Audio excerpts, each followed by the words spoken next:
Mari dimulai. Bismillahirrahmanirrahim.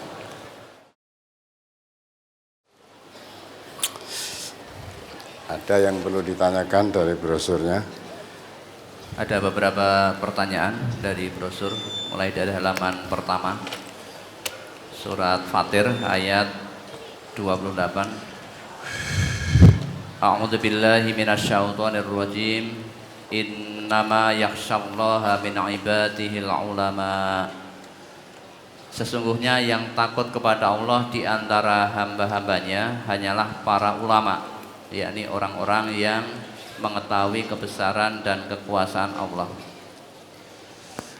Maksud ulama di sini apa juga orang yang memakai gamis, sorban, jenggot, tasbih, apa termasuk semua orang yang mengetahui itu disebut sebagai ulama, Ustaz? Kamu nggak baca, coba dibaca lagi artinya itu. Sesungguhnya yang takut kepada Allah di antara hamba-hambanya hanyalah para ulama, yakni orang-orang yang mengetahui kebesaran dan kekuasaan Allah. Jadi, apa membicarakan tasbih, apa membicarakan jenggot, apa membicarakan jubah, nggak ada itu. Ya, ulama itu artinya orang yang berilmu. Ya, ulama yang dimaksud dalam ayat ini orang yang paham tentang agama. Ya, sekalipun kamu jenggotnya panjang, jubahnya besar, nganggo sorban, kalung tasbih, kalau tidak paham agama bukan ulama. Gitu ya. Jadi ulama itu maksudnya orang yang ilmu. Maka yang bisa takut kepada Allah itu hanya orang yang berilmu, yang paham tentang agama. Maka dalam brosur tadi juga ada ya, orang yang dikehendaki Allah menjadi orang baik itu yufaqihu fiddin. Wa may yuridillahu bi khairan yufaqihu fiddin. Jadi orang yang dikehendaki Allah menjadi orang baik itu paham tentang pengetahuan agama. Kalau tidak paham tentang agama, tidak mungkin orang itu jadi baik. Ya, karena kebaikan itu hanya dari Allah. Ukuran baik buruk itu dari Allah, bukan dari manusia. Kalau manusia, tiap-tiap orang mungkin satu orang memandang itu suatu hal baik, mungkin yang lain tidak baik. Orang mengatakan ini satu hal satu masalah. Ini dipandang oleh seseorang ini baik, oleh orang yang lain ini tadi mungkin tidak baik. Maka baik kalau menurut pandangan manusia berbeda-beda. Seseorang mengatakan itu baik, orang lain mengatakan tidak baik. Tapi kebaikan itu ukurannya Allah dan Rasulullah. Maka al-haqqu mir rabbikum. Kebenaran atau kebaikan itu kebenaran itu dari Allah, dari Tuhanmu. Jadi benar, baik itu harus menurut ukuran agama. Nah, orang bisa mengetahui kebaikan dan keburukan itu kalau tidak paham agama tidak mungkin. Kalau kita bicara agama, sudah berulang kali saya katakan dalam mimbar ini, kalau kita bicara agama itu mesti Islam, bukan agama yang lain. Karena agama itu memang hanya Islam, kata Allah. Inna dina indallahil Islam. Agama di sisi Allah, agama yang sah diakui Allah itu hanya Islam. Lainnya Islam nggak ada. Wa may yabtaghi ghairal islami dina fala yuqbalu minhu. Maka orang yang memeluk agama selain Islam ditolak. Karena tidak ada kok agama selain Islam itu. Agama selain Islam itu nggak ada. Maka agama ya Islam. Lah kalau kita bicara agama mesti Islam. Kalau Islam mesti Quran dan Sunnah. Ya, kalau tidak cocok dengan Quran dan Sunnah itu laisa minal Islam, itu bukan ajaran Islam. Karena yang diwariskan dari Rasulullah Islam itu hanya Quran dan Sunnah, tidak ada yang lain. Ya, maka yang dikatakan oleh Rasulullah tadi, mayyudillah khairam yufaqihu fiddin, yang dikehendaki Allah menjadi orang baik itu faham tentang agamanya. Maksudnya paham tentang Quran dan sunnahnya. Kalau tidak paham, tidak mungkin baik. Dan yang membedakan ini baik, buruk, ya toh? Sesat, selamat, halal, haram, itu Quran. Maka Quran disebut Al-Furqan. Furqan itu artinya pembeda antara yang hak dengan yang batil. Ya, yang selamat dengan yang sesat, yang halal dengan yang haram. Itu yang membedakan Quran. Tanpa mengerti Al-Quran tidak mungkin akan bisa mengerti. Ya, maka ulama itu orang yang paham tentang Quran dan Sunnah. Walaupun mungkin tidak pernah pakai jubah, tidak pernah pakai tasbih, tidak punya jenggot. Ya. Jadi jenggot bukan ukuran paham agama. Tukang sonji itu jenggotnya ya panjang. Dukun-dukun itu jenggotnya ya panjang-panjang. Dukun-dukun itu loh. Jadi ukuran paham tentang agama tidak dilihat jenggotnya, tidak dilihat jubahnya. Kalau saudara melihat ulama ya, terpaku pada jenggot dan jubah, tertipu saudara. Tertipu. Belum tentu orang yang tidak jenggotan tidak paham agama. Sebaliknya juga belum tentu orang jenggotnya panjang mesti paham agama. Enggak. Jadi yang saudara tanyakan tadi tidak ada kaitannya. Dalam ayat itu tidak menyebut jenggot, tidak menyebut jubah, tidak menyebut tasbih, tidak menyebut, jadi paham. Ya, paham tentang agama. Nah, orang yang paham tentang agama bisa membedakan, mengerti. Oh ini baik, ini buruk. Ya. Ini halal, ini haram, ini jalan menyelamatkan, jalan yang menyesatkan. Nah itu, maka yang takut yang bisa takut kepada Allah itu hanya para ulama. Yang tidak ngerti agama tidak mungkin dia takut. Malah Allah itu ada apa tidak diyakini kok. Bagaimana ditakuti? Dia nggak yakin Allah itu ada, orang mati nanti akan ada hari berbangkit, hari pembalasan. Oh enggak, karena tidak paham tentang agama. Ya. Kalau orang paham tentang agama, orang hidup di dunia ini ya sementara. Ya. Walaupun kamu di dunia ini menjadi orang yang tenar. Nah, tenar karena kebaikannya atau tenar karena kejahatannya. Sama-sama kan? Nanti akan hilang. Tidak lama paling kamu berapa tahun di dunia ini meninggal. Dah mati ya tinggal kenangan. Dah. Nah, orang yang mengerti agama sudah mati ini bukan urusan selesai. Justru menghadapi urusan yang sangat berat.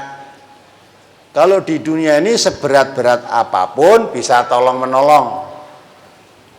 Ya, bantu membantu. Mungkin kalau saudaranya tidak membantu, orang lain bisa membantu. Sekarang ini ada tanah longsor di Banjarnegara. Kemarin ya, alhamdulillah warga NTA di sana tidak ada yang kena, tapi cepat tanggap adanya bencana. Langsung mendirikan posko dapur umum di sana. Nah, hampir setiap tahun dulu juga begitu, dulu di Banjarnegara di Alas Kobar apa namanya itu juga di sana. Ya. Nah, itulah begitu itu bisa menyebabkan berapa orang hanya dunia jaya, ya, kaya raya, kadang-kadang habis sekedap saja, sekejap saja habis harta kekayaannya. Belum lagi berita tsunami yang dahulu. Udah tidak pandang bulu, sapu semua itu. Kamu orang kaya, orang miskin, pejabat atau rakyat disapu semua. Nah, sadar itu. Namun sana ada yang nolong, maka termasuk warga MTA perwakilan Banjarnegara di karena dapur umum menolong orang-orang yang perlu ditolong, yang pengungsi itu ada 13 desa yang harus mengungsi karena tanah longsor ini. Kelaparan bisa ditolong, ya, tidak punya selimut bisa ditolong. Itu di dunia ini sakit bisa dibawa diobati ke rumah sakit, Tapi di hadapan Allah tidak ada yang bisa menolong. Jangankan orang lain, anaknya nggak bisa nolong ayahnya, ayahnya nggak bisa nolong anaknya, suami tidak bisa menolong istri, dan sebaliknya. Semua manusia tergantung amal perbuatannya masing-masing ketika di dunia ini. Kullu nafsin bima kasabat rohin. Ya, semua manusia itu hanya tergade, ditentukan oleh amal perbuatannya sendiri-sendiri. Walaupun ayahmu seorang kiai itu tidak bisa menolong, apalagi cuma kiai, nabi aja nggak bisa menolong. Nabi Ibrahim itu seorang nabi, tidak bisa menolong ayahnya. Ayahnya masuk neraka, Nabi Ibrahim masuk surga, tidak bisa menolong. Bapaknya nabi, ya tidak bisa menolong anaknya. Nabi Nuh nabi, anaknya durhaka kepada nabinya, kepada orang tuanya, kepada Allah, tenggelam dalam banjir, nggak bisa menolong. Lihat, menyaksikan dengan mata kepala sendiri kalau anaknya tenggelam bencana banjir itu, bapaknya melihat nggak bisa menolong apa-apa, nggak bisa menolong. Suami nggak bisa menolong istrinya. Masuk Nabi Nuh, Nabi Lut, istrinya kafir. Istri nggak bisa menolong suaminya. Firaun, suaminya tuh pernah merasa dirinya jadi Tuhan.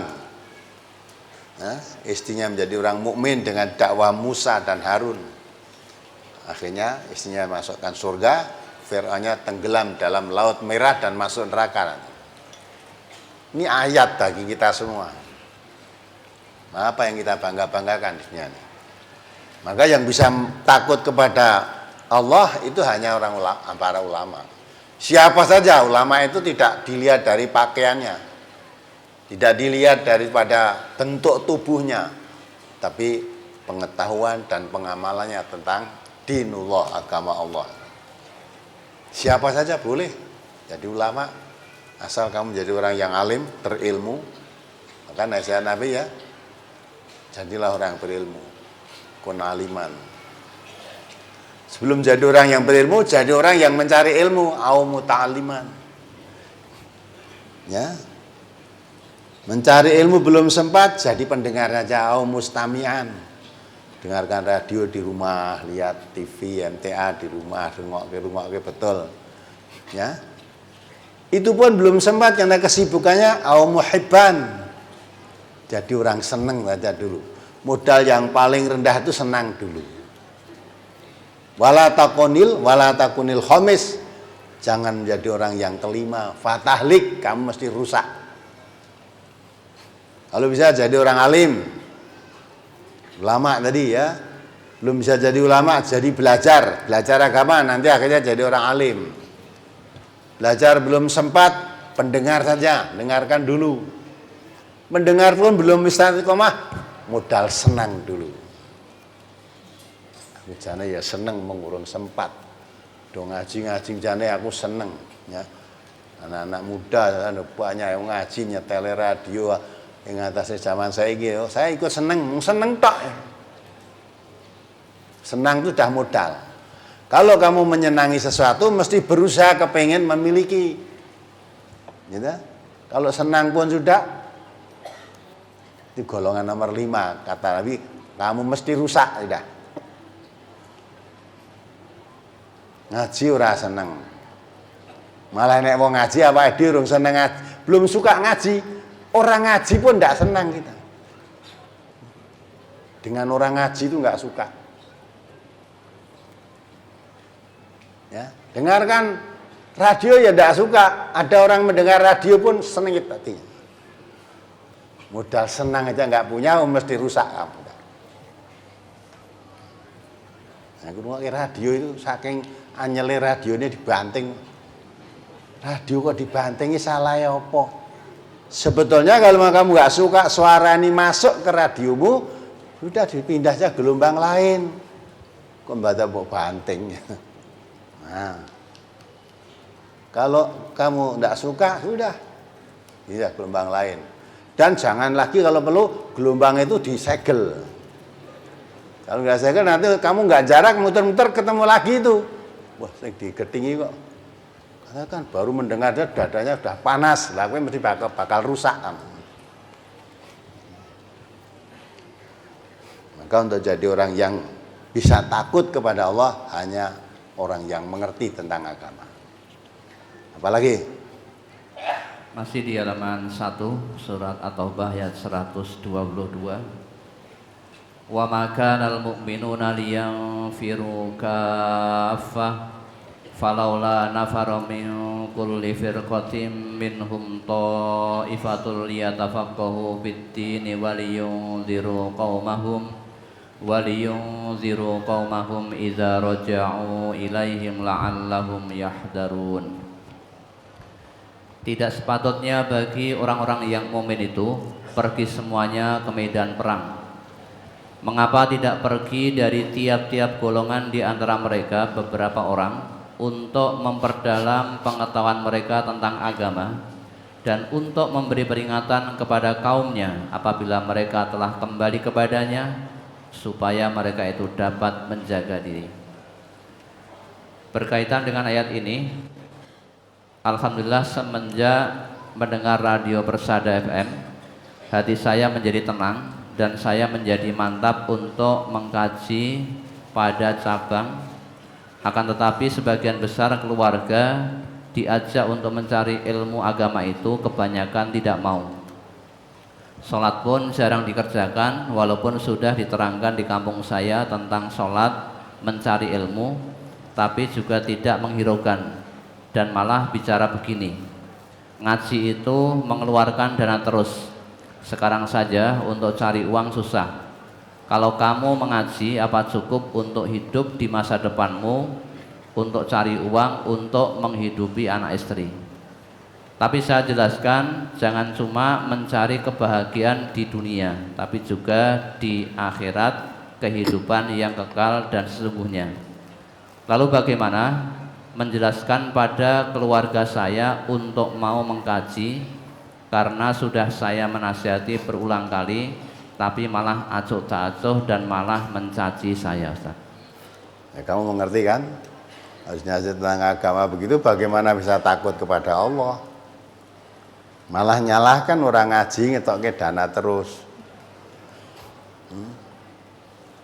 Ngetokke dana. Iya ada dana, saudara dari Subang tadi. Ada suami istri bapak ibu tadi dari Subang, saya dengar dari rumah tadi, datang ke sini naik bis. Bayar apa enggak kira-kira? Dari Muko Sumatera sana datang ke sini, bayar apa enggak? Dari Pontianak, dari Bandung Barat, ini 16 orang nih dari Bandung Barat, yang halu-halu Bandung itu loh. Dulu lautan api, sekarang lautan MTA di sana. Ya, hanya tumbuh di sana. Itu semua memang pakai dana. Dan memang Allah memberi semua. Kalau kita punya harta semua, yang memberi siapa tuh? Allah. Allah memberikan harta, Allah mengarahkan pembelanjaannya. Ya, anfiqu fi sabilillah. Belanjakan hartamu itu di jalan Allah, artinya mengeluarkan dana untuk sesuatu yang dibenarkan oleh Allah. Jangan kamu membelanjakan hartamu yang arahnya menganiaya diri, mencelakakan diri. Diberi harta oleh Allah, ya, dibelanjakan hal yang tidak bermanfaat. Apalagi tidak sekedar tidak bermanfaat, malah menganiaya diri, menyengsarakan dirinya. Kata untuk bernarkoba, dirokok, itu menganiaya diri itu. Wong rokok itu pembunuhmu gitu, kata yang di rokok itu tulisannya gitu tuh. Rokok itu membunuhmu. Maka kalau ibu-ibu masih jual rokok berarti menyediakan alat pembunuh. Alat pembunuh. Orang bunuh diri, ya. Maka seluruh warga MTA tidak boleh jual rokok. Kalau masih belum berhenti mandek sih, saya ngaji, ditoto sih tenan. Ya, ngerokok juga nggak boleh. Nek seneng ngerokok, ora usah ngaji sik. Nanti nulari liyane. Nulari penyakitnya bukan nulari rokoknya, tidak. Katanya perokok pasif itu lebih berbahaya daripada yang aktif. Ya gitu kan. Segala yang membahayakan dirinya seseorang itu Allah sudah melarangnya. Maka belanjakan hartamu di jalan Allah. Ya, jangan membelanjakan harta yang akhirnya menganiaya diri. Wala tulqu bi aidikum ila tahlukah. Kalau kamu membelanjakan hartamu di jalan Allah, diganti oleh Allah yang lebih banyak. Wa ma anfaqtum min syai'in fahuwa yukhlifuhu. Siapa yang membelanjakan hartanya di jalan Allah itu fahuwa yukhlifuhu. Allah akan menggantinya. Maka dari wajah saudara ngaji, bareng ngaji saya tambah melarat kan enggak, sebab biasanya enggak usah keluarkan biaya untuk ngaji ke Solo nih. Ternyata telah datang di Solo ini ngaji tiap hari Ahad, ya ora tambah melarat, malah tambah sugih. Tambah kaya. Coba sekarang dilihat keliling nanti Bapak Ibu ya, keliling sak bung ini yang ngaji ini kebanyakan yang naik mobil dengan naik sepeda ontel banyak mana? Ontel itu parkir aja susah kan, semua kebak mobil semua. Jadi kan orang kaya semua ini. Ya, orang kaya semua. Padahal setiap kita keluarkan dana, yakin janji Allah itu mesti diganti. Dan kalau Allah mengganti tidak pas kita keluarkan 1.000 gantinya 1.000, enggak. Fahuwa yukhlifuhu. Diganti oleh Allah yang gantiannya lebih banyak. Wa may yuqridullahu qardan hasanan fayudhaifahu lahu ad'afan katsira.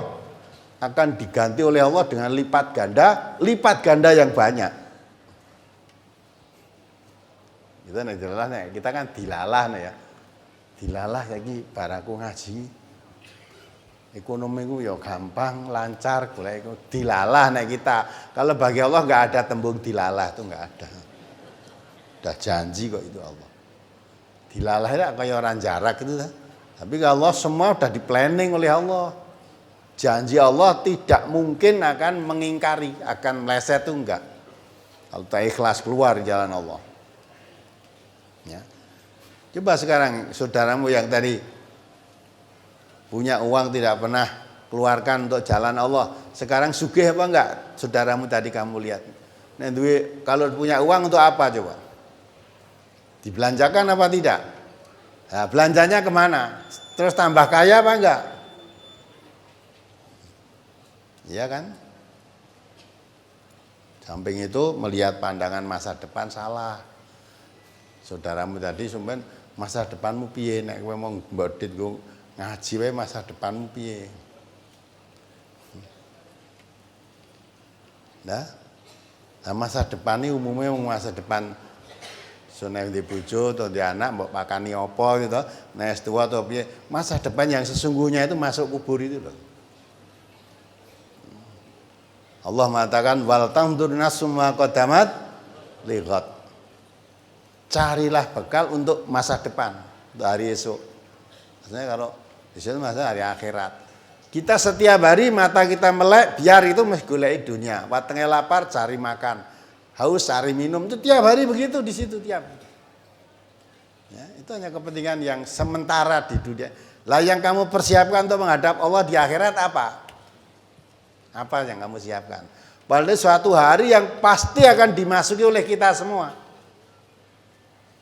Ya. Waktu kita habis untuk ini kepentingan urusan dunia saja. Lah yang untuk akhirat kamu siapkan apa? Padahal itu sesuatu yang pasti mau tidak mau pasti kamu masuk ke sana. Padahal kalau kamu masuk ke mana harta yang kamu kumpulkan tiap hari sampai malam punya apa-apa tidak ada gunanya. Kamu punya anak nggak ada gunanya. Yang kata Allah yang bermanfaat di hadapan Allah nanti bukan hartamu, bukan anakmu, tapi qalbin salim. Malah harta yang kamu bakhilkan nanti di hadapan Allah nanti kamu dikalungkan lehernya. Harta yang kamu bakhilkan dikalungkan di lehermu. Ya, tidak mau infak, tidak mau zakat, tidak mau keluarkan harta sabilillah, nanti harta yang digenggam, yang dibakhilkan itu nanti dikalungkan nanti di hari kiamat. Maksud enek wong kalung Honda, kalung ya udah. Mahal, kalung duit, kalung ya udah. Punya uang dan tidak laku lagi di sana nanti. Diberikan tidak ada yang mau. Ikut membawa tidak ada yang mau membawanya. Buat apa? Ya. Maka itulah orang yang mengerti, yang paham, nah itu tadi, masa depan itu nanti di akhirat. Umumnya masa depan itu dasar khawatir. Misalnya sampean arep mbok pakani apa, kowe duwe bojo ndek anak mbok pakani apa, gitu. Ya karek tekone bojomu pakanane apa itu. Nek bojone pakanane suket ya goleke suket gitu. Nek bojomu pakanane sego ya goleke sego kan gitu. Nah, dan jangan dikira kita memberi makan anak, istri itu jangan dikira kita yang kaya. Yang kaya siapa? Allah. Yang memberi rezeki siapa? Nahnu narzukukum wa iyyakum. Nahnu narzukukum wa iyyahum. Aku yang memberi rezeki kamu dan yang memberi rezeki mereka. Anak-anakmu itu nanti aku yang memberi. Maka kalau kamu diberi harta oleh Allah, belanjakan harta di jalan Allah akan subur. Katakan oleh Allah, wa yurbi shadaqah. Harta yang dikeluarkan untuk di jalan Allah disuburkan oleh Allah. Tambah banyak mungkin atau tambah berkahnya sehingga subur. Tidak akan kekurangan.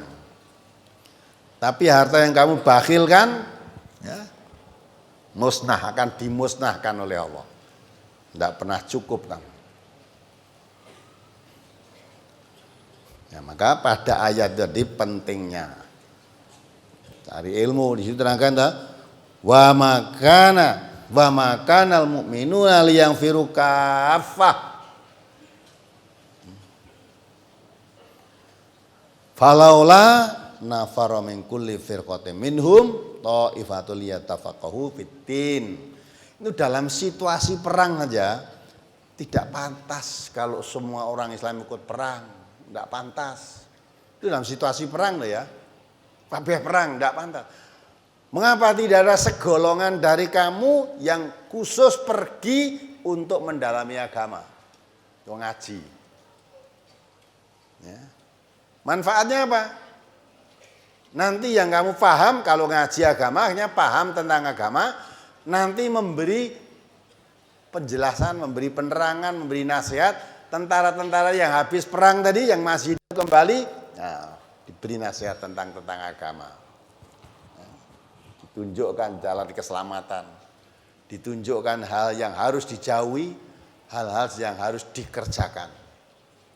Maka situasi perang aja tidak dibenarkan kalau semua umat Islam itu perang semua. Harus ada yang ngaji, mendalami agama. Untuk memberi nasihat kepada orang-orang yang tidak paham tentang agama. Nah, apalagi situasi damai seperti kita sekarang ini. Perang aja nggak betul kalau semua perang kok. Harus. Lah sekarang zaman aman, damai, kalau tidak ngaji, tidak mau belajar agama, alasannya apa?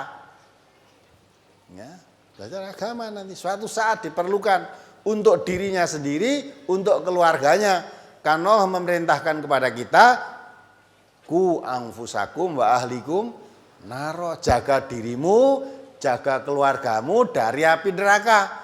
Dengan apa kamu menjaga dirimu dan keluargamu dari api neraka kalau kamu tidak paham agama? Dengan apa? Nah ini penting sekali. Ngaji itu penting. Maka dikatakan dalam Al-Quran, ngaji agama itu wajib. Bukan sunnah. Bukan wajib kifayah. Tapi fardu ain. Fardu ain.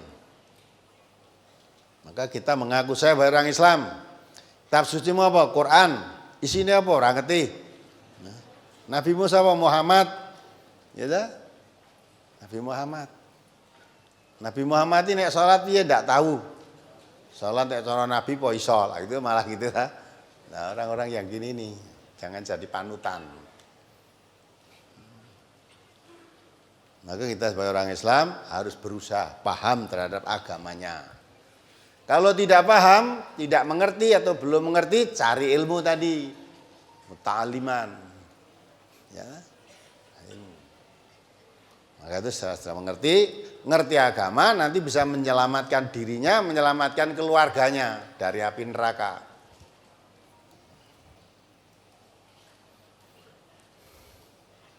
Apalagi? Halaman 2 pada surat Al-Mujadalah ayat 11. Ya ayyuhalladzina amanu idza qila lakum tafassahu fil majalisi fafsahu yafsahillahu lakum wa idza qila syuzu fansuzu yarfa'illahu alladzina amanu minkum walladzina utul ilma darajat. Wahai orang-orang yang beriman, apabila dikatakan kepadamu berlapang-lapanglah dalam majelis, maka lapangkanlah. Niscaya Allah akan memberikan kelapangan untukmu. Dan apabila dikatakan berdirilah kamu, maka berdirilah. Niscaya Allah akan meninggikan orang-orang yang beriman di antara kamu dan orang-orang yang diberi ilmu pengetahuan beberapa derajat.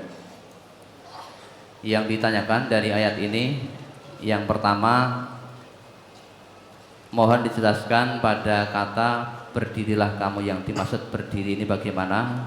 Kemudian yang kedua, apakah ilmu pengetahuan di sini hanya dimaksudkan pada ilmu agama saja atau termasuk ilmu-ilmu dunia yang berguna untuk kemajuan umat manusia, Ustaz? Berdiri ada hubungannya dengan lapang-lapangkan, luaskanlah tentang majlis.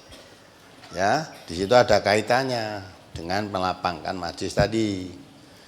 Wahai orang yang beriman, apabila dikatakan kepadamu berlapang-lapanglah kamu dalam majlis. Berlapang-lapang itu maksudnya orang kok ya, nek nggon majlis kudu nggone lapang longgar. Jadi kiwa tengene jane wong mau disuruh berlapang-lapang kok kowe malah nyesek-nyeseki. Maksudnya berlapang-lapang itu maksudnya beri kesempatan, beri tempat duduk orang yang ingin duduk di majlis itu, beri kesempatan. Walaupun kita tempat sesek itu udah dilapangkan supaya orang ini punya tempat bisa duduk di sini. Lah kalau terpaksa kamu harus disuruh berdiri memberikan tempat duduk temanmu yang baru datang tadi, berdirilah. Ya, misalnya sana sudah penuh, coba tolong berdiri pindah sana, nyesek-nyesek, mau gitu loh. Orang suruh lapang-lapang kok malah diseseke. Lapang-lapang itu maksudnya memberi kesempatan saudaranya yang mau datang di tempat ngaji tadi, majelis ilmu tadi. Walaupun tempatnya kita sudah ada masih, terus saya masuk sini ada. Saya beri kesempatan. Maksudnya tempatnya dilapangkan untuk yang mau datang di tempat ngaji tadi. Kalau terpaksa kamu harus berdiri untuk beri kelapangan, sudah berdiri dulu, pindah tempat, nyesek gitu loh. Itu habis kon ngadeg bareng, "Moh, aku wis nekat mau kok." Udah enggak mau. Ya kamu cari sana, saya tempat sudah.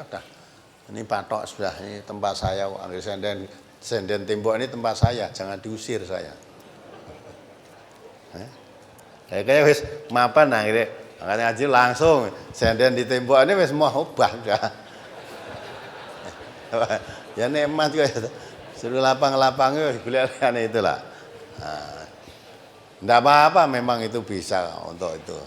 Bisa nikmat. Nah, kalau kepengen senden tembok ini mulai teko sing awal. Nah, itu. Jadi maksudnya begitu. Lah apakah mati sampai yang dimaksudkan tarimu hanya khusus ilmu agama? Iya, yang diwajibkan itu wajib ain itu ilmu agama. Kalau yang lain itu fardu kifayah saja. Ya, kalau ada semua diwajibkan, wah celaka kita dosa semua. Ada ilmu macam-macam, ada ilmu matematika, ada ilmu kimia, ada ilmu ya fisika dan macam-macam. Kalau wajib semua, mengerti bapak-bapak ini juga. Bahasa Inggris ada bahasa Prancis, wah ada. Ndak wajib itu, wajib itu baca sekolah, belajar fisika, kimia, sing wajibke gurune. Nah, nek ujian gue ben iso lulus. Nek ora belajar itu kamu ujian resikonya ya tidak lulus. Nek ujian tidak lulus dosa apa enggak? Enggak, ora dosa ya mung ora lulus ngono wae. Garap fisika itu nilai 0 dosa apa enggak? Tidak, ya mung bijimu 0 kuwi. Tapi yang diwajibkan ini memang mempelajari agama yang membedakan yang hak dan yang batil, yang menyelamatkan dan yang menyesatkan. Kamu pinter ilmu fisika, pinter ilmu kimia, belum tentu kamu selamat. Kalau tidak paham tentang agama, walaupun pinter sudah apapun, tidak paham agama, mesti sesat kamu. Maka dikatakan oleh Nabi tadi, wa may yuridillahu bihi khairan yufaqihu fiddin. Orang yang dikehendaki oleh Allah baik, selamat, itu paham tentang agamanya, bukan paham tentang kimia, paham fisika, paham matematika, bukan. Paham tentang agamanya. Maka Allah turunkan Quran ini liyadabbaru ayatihi. Kitabun anzalnahu ilaika mubarakun. Allah turunkan Al-Quran kepadamu itu penuh berkah. Quran diturunkan penuh berkah. Untuk apa? Liyadabbaru ayatihi waliyatadzakara ulul albab. Supaya tiap-tiap ayatnya dipelajari, tiap-tiap ayat. Agar supaya orang yang punya akal pikiran yang sehat dapat pelajaran dari Al-Quran tadi. Jadi Quran diturunkan bukan untuk sekedar dibaca, dipahami. Dipahami. Kalaupun kamu baca sampai berulang kali khatam, tidak paham, ya tidak bisa mengambil pelajaran dari situ. Tidak bisa mengambil pelajaran. Pelajaran apa yang diambil dari situ? Ya, karena tidak mau mempelajari, malah salah-salah kadang-kala Quran ini dienggo wong mati. Ya, kalau ada orang mati sebelum dikubur baca ke suara Quran, setel ketep isinya bacaan Quran terus. Biasanya di desa saya begitu. Enggak mau begitu apa enggak? Sama toh. Akhirnya neng suara Quran setel, oh kan mesti neng wong mati kan. Gitu ya. Jadi wong mati bacaan Al-Quran ya sudah tidak ada gunanya. Orang mati bacakan Quran buat apa? Quran itu bukan untuk orang mati, tapi untuk siapa? Orang hidup, liyungdira mangkana hayan. Quran itu diberikan oleh Allah, diberi peringatan bagi orang yang hidup, bukan peringatan bagi yang mati. Udah mati nggak butuh Quran lagi. Ya, apalagi ketika hidupnya nggak butuh Quran lah kok matinya mau paksakan ngrungokke Quran. Hidup aja nggak bisa dengar apalagi mati. Nah, maka belajar memahami Al-Quran, mencari agama itu hukumnya wajib ain. Setiap orang harus paham tentang agamanya. Kalau ingin jadi orang yang baik, ingin selamat. Jadi memang yang diwajibkan itu belajar agama. Kalau yang lain-lain dah ada umat Islam, yang lain dah belajar nggak dosa. Dokter barangwi kalau sudah ada umat Islam yang jadi dokter, yang lain tidak belajar jadi dokter ora dosa. Ya. Tapi kalau rene sing jadi dokter wong Islam siji-siji ya harus ada yang jadi wajib itu. Wajib kifayah itu artinya kalau sudah ada yang menjalankan, yang lain tidak dosa. Tapi kalau tiada yang menjalankan, semuanya berdosa. Ya. Maka agama ini kewajiban masing-masing pribadi umat Islam. Yang mengaku dirinya Islam wajib memahami tentang Islam. Ya, tentang Islam. Ya. Kalau tidak memahami Islam, ya kamu jangan mengaku umat Islam. Lah umat Islam kok eneng gerhana kotean. Gitu? Gerhana matahari nutuki lesung. Ya, gerhana bulan nutuki kentongan titir itu loh kan. Nah, itu jadi umat Islam kamu. Lah kok enggak paham tentang Islam? Udah sejak dulu mbah-mbah dulu kalau ada gerhana ya gini ini kok. Wong meteng-meteng kok nadus kabeh. Pitik-pitik angrem diawoni itu toh. Diawoni dikai awu ora dieleki, dikai awu. Nah, itu semua itu keyakinan bukan itu laisa minal Islam, bukan ajaran Islam. Ya, bukan ajaran Islam. Kenapa kamu kok begitu? Nah, itu warisan kok mbah-mbahin dhisik. Nah, warisan. Jadi itu bukan ajaran Islam, itu warisan nenek moyangmu. Maka kalau kamu jadi orang Islam, belajar Islam, tinggalkan warisan-warisan yang menyimpang dari Islam itu. Apalagi Halaman 3 pada hadis riwayat Bukhari. An Nabi Waqidil Laitsi anna Rasulullah sallallahu alaihi wasallam bainama huwa jalisun fil masjidi wan nasu ma'ahu id aqbala salasatu nafarin fa aqbala thnani ila Rasulillah sallallahu alaihi wasallam wa dhahaba wahidun qala fa wafaqa ala Rasulillah sallallahu alaihi wasallam fa amma ahaduhuma fara'a furjatan fil halqati fajalasa fiha wa amal akharu fajalasa khalfahum wa amas salisu fa adbara zahiban. Falamma faragha Rasulullah sallallahu alaihi wasallam qala ala ukhbirukum anin nafaris salasa amma ahaduhum fa'awa ilallahi fa'awahu Allahu wa ammal akhar fastahyallahu ta'ala minhu wa amal akharu fa'aradallahu anhu. Rawahul Bukhari. Dari Abu Waqid Al-Laitsi, ia berkata, pada suatu waktu Rasulullah sallallahu alaihi wasallam sedang duduk di masjid bersama orang banyak. Kemudian datang 3 orang. Yang 2 orang langsung maju menghadap Rasulullah sallallahu alaihi wasallam, sedangkan yang seorang lagi berpaling lalu pergi. Perawi berkata, lalu 2 orang tersebut berhenti pada majelis Rasulullah sallallahu alaihi wasallam. Adapun salah satu di antaranya melihat tempat yang masih longgar di dalam majelis tersebut, kemudian ia duduk padanya. Dan yang satunya lagi duduk di belakang mereka. Sedangkan orang yang ketiga langsung berpaling lalu pergi. Setelah selesai, kemudian Rasulullah sallallahu alaihi wasallam bersabda, maukah aku beritahukan kepada kalian perihal 3 orang tersebut?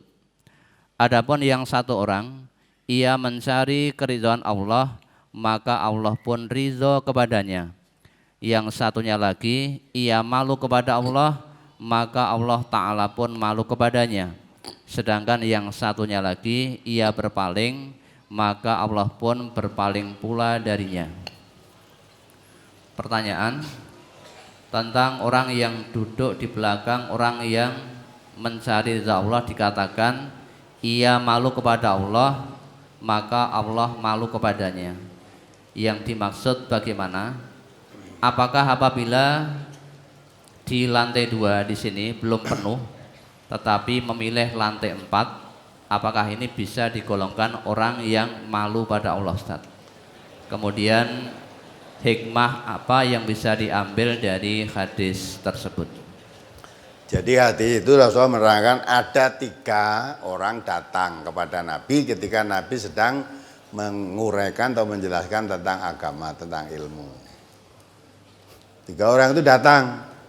Yang seorang tahu Nabi sedang menjalankan agama, langsung duduk di depan Nabi mendengarkannya. Ya.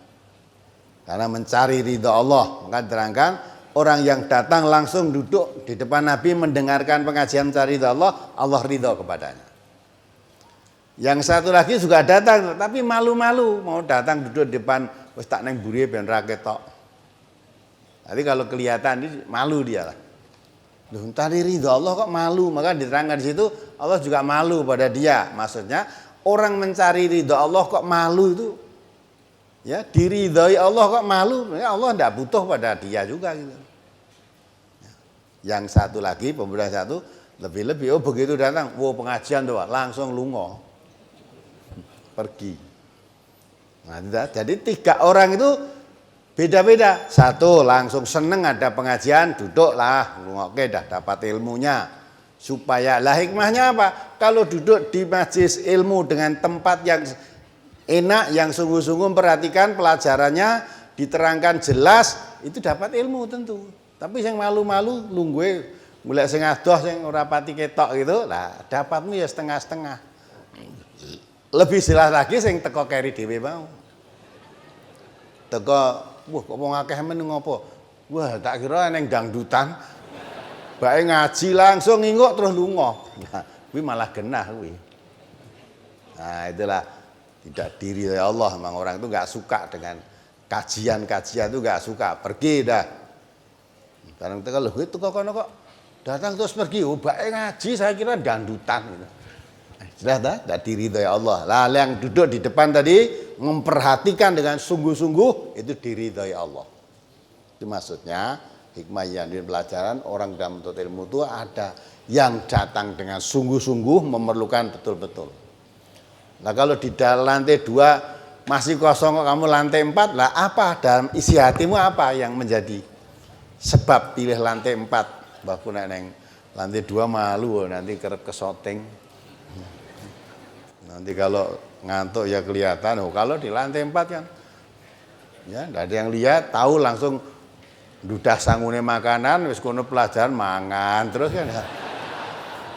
Nah, kalau tujuanmu begitu ya berarti kowe teko kene mau istirahat makan ya entukmu ya wareg watengmu kuwi. Kan lain-lain. Orang yang mengerti hikmahnya ilmu duduk kalau tidak di lantai 2 enggak puas dia. Ya, bisa mengerti, bisa paham betul, tanya ya langsung udah. Tapi yang di lantai 4 itu apa yang terjadi di sini kan nggak ngerti. Maka kalau kamu pertanyaan tadi di lantai sini kosong, mengapa kamu memilih lantai yang keempat? Jumatan ya begitu, sholat Jumat, sop di depan ini kosong. Kenapa kamu milih sop paling belakang? Padahal di ngarep miseh kosong. Padahal Nabi kita mengatakan kalau datang di saf pertama digambarkan oleh Rasulullah seperti kamu bersedekah seekor unta. Nah kok malah neng buri dhewe. Karena umumnya kita itu memang basa ganjaran itu rapati seneng. Kalau nek entuk ya dikirim-kirim ke ora rapati senang.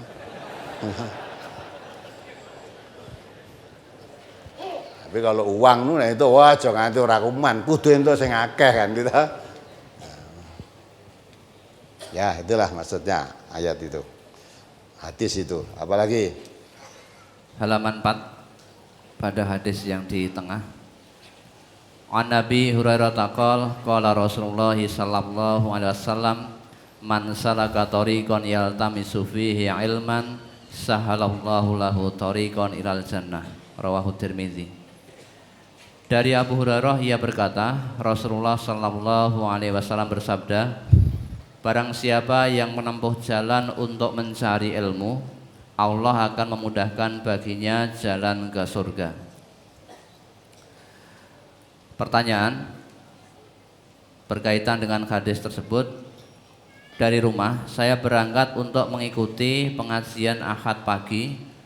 Namun ibu saya berkata, masa Ahad pagi kok terus mbok diselingi di rumah saja. Pekerjaan banyak, masa mau ikut Ahad pagi terus. Sebaiknya kamu libur dulu, berangkat minggu depannya saja. Hari ini kamu membantu ibu di rumah karena hari ini sibuk. Lalu saya tetap berangkat Ahad pagi dengan menjelaskan pada ibu saya bila ngaji itu tidak terus, kalau pekerjaan di rumah bisa ditunda, dikerjakan besok. Lalu apakah tindakan saya tersebut salah karena tidak taat pada perintah ibu untuk membantu pekerjaan rumah dan mengikuti Ahad pagi karena untuk mencari ilmu? Ustaz, Ahad pagi terus itu ya salah. Ahad pagi itu seminggu sekali. Masa pagi kok terus? Ya, ini akad besok sudah tidak akad lagi besok. Besok Senin, Selasa, Rabu, Kamis, Jumat, Sabtu baru akad lagi gitu loh. Masa akad pagi kok terus?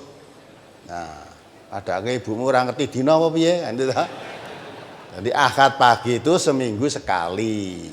Ya, seminggu sekali. Yuk, hari akad banyak pekerjaan, kamu membantu ibu. Ya bu, saya bantu nanti setelah pulang akad pagi. Ya gitu. Jawabanmu tadi udah betul. Dunia itu nggak ada habisnya. Kalau akad pagi itu mencari bekal untuk hidup di akhirat tuh, Allah nek ibumu wong Islam wal tandur nafsu ma qaddamat lighad. Siapkan amal untuk hari esok akhirat. Akad pagi untuk menyiapkan amal untuk akhirat, Bu. Ya, akad pagi besok aja. Hidup saya tinggal hari ini, Bu. Ya, ya. Kalau kita mempersiapkan bekal akhirat itu ka'annaka tamutu ghadan. Besok kamu sudah mati, maka kalau akad pagi itu kita mencari ilmu untuk persiapan sanggup menghadap Allah di akhirat, jangan ditunda akad yang akan datang. Hidup saya tinggal hari ini. Kalau hari ini saya tidak dapat, berarti sudah tidak dapat ketemu akad pagi lagi. Nah, tapi untuk urusan dunia sekarang pekerjaan banyak. Ka'annaka ta'ishu abadan. Hidup kita masih terus, Bu. Jadi kalau sibuk pekerjaan akad pagi diselesaikan belum selesai, nanti diselesaikan hari Senin. Hari Senin belum selesai, selesaikan hari Selasa dan seterusnya. Hidup kita masih lama, tidak harus sekarang. Tapi kalau untuk mencari kebahagiaan di akhirat, modal untuk dibawa ke akhirat itu lain waktu ini tidak ada. Allah beri kesempatan saya tinggal kali ini. Nah, itu jelaskan begitu. Maka tidak ngerti agama kan tidak bisa memilih yang benar, yang baik, ya nggak bisa memilih. Dunia itu kata Nabi, mbok kamu kerja 24 jam toh, udah. Kalau lelah-lelah biar tidak lelah kasih kerating deng. Kerating deng rampan kayak ekstra jos. Ya, kayak ekstra jos rampan oplos dengan apa terus sek rampung udah. Gitu. Lah kalau udah selesai, ya, maka kata Nabi itu manusia tentang urusan dunia itu tidak pernah merasa cukup kecuali kalau sudah masuk ke liang kubur. Masuk liang kubur buat punya terus saja sampai Nabi menggambarkan kamu diberi satu lembah isinya emas tidak kamu akan puas. Mesti kepingin mencari lembah yang kedua gitu loh. Tidak ada puasnya. Kalau sudah masuk liang kubur lah itu baru sudah tidak cari dunia lagi. Maka dunia itu kalau kita mencari jangan harus sekarang, harus enggak. Hidupmu masih lama, masih terus. Kalau dibandingkan dengan mencari kepentingan akhirat jangan ditunda-tunda. Maka kalau ikmal lidunyaka ka'annaka ta'ishu abadan. Cari untuk kebahagiaan hidupmu, untuk urusan duniamu seolah-olah kamu hidup terus. Jadi tidak harus sekarang. Wa'mali akhiratika, tapi berbuatlah untuk akhiratmu ka'annaka tamutu ghadan. Seolah-olah besok pagi kita sudah mati. Maka sekarang ini cari ilmu untuk bekal akhirat jangan ditunda. Penundaan hari ini sudah tidak dapat kesempatan karena besok sudah mati. Nah, ibumu dijelaskan begitu. Kamu begitu tidak termasuk orang durhaka karena ngaji itu perintah Allah. Ya, perintah orang tua kalau menentang perintah Allah nggak perlu ditaati. Gitu. Yang paling ditaati siapa? Allah, Rasul, jihad fisabilillah itu nomor 1. Harus menang dari segala-galanya. Coba dibaca surat Taubah 24 itu. Jadi jangan dikira ngawur, ada dasarnya itu. Boleh cinta pada ayah, boleh cinta pada ibu, pada anak, pada harta, semua boleh dicintai. Tapi jangan melebihi cintamu pada Allah, pada Rasul, pada jihad di jalan Allah. Surat At-Taubah nomor surat 9 ayat 24. Qul in kana aba'ukum wa abna'ukum wa ikhwanukum wa azwajukum wa ashiratukum wa amwalun iqtaraftumuha wa tijaratun tahsawna kasadaha wa masakinu tardawnaha ahabba ilaikum minallahi wa rasulihi wa jihadin fi sabilihi fatarabbasu hatta ya'tiyallahu bi amrih wallahu la yahdil qaumal fasiqin. Katakanlah jika bapak-bapak, anak-anak, saudara-saudara, istri-istri kaum keluargamu, harta kekayaan yang kamu usahakan, perniagaan yang kamu khawatiri kerugiannya, dan rumah-rumah tempat tinggal yang kamu sukai adalah lebih kamu cintai daripada Allah dan Rasul-Nya dan dari berjihad di jalannya, maka tunggulah sampai Allah mendatangkan keputusannya, dan Allah tidak memberi petunjuk kepada orang-orang yang fasik. Perhatikan ini ya. Qul in kana aba'ukum wa abna'ukum wa ikhwanukum wa azwajukum wa ashiratukum. Katakanlah Muhammad, kalau bapak-bapakmu, anak-anakmu, saudara-saudaramu, istri-istrimu, kaum keluargamu, wa amwalun iktaraftumuha, dan harta kekayaan, wa tijaratun tahsyauna kasadaha, harta dagangan yang kamu khawatir kalau rugi. Ya, dagangan terlalu khawatir rugi, mesti cari untung aja.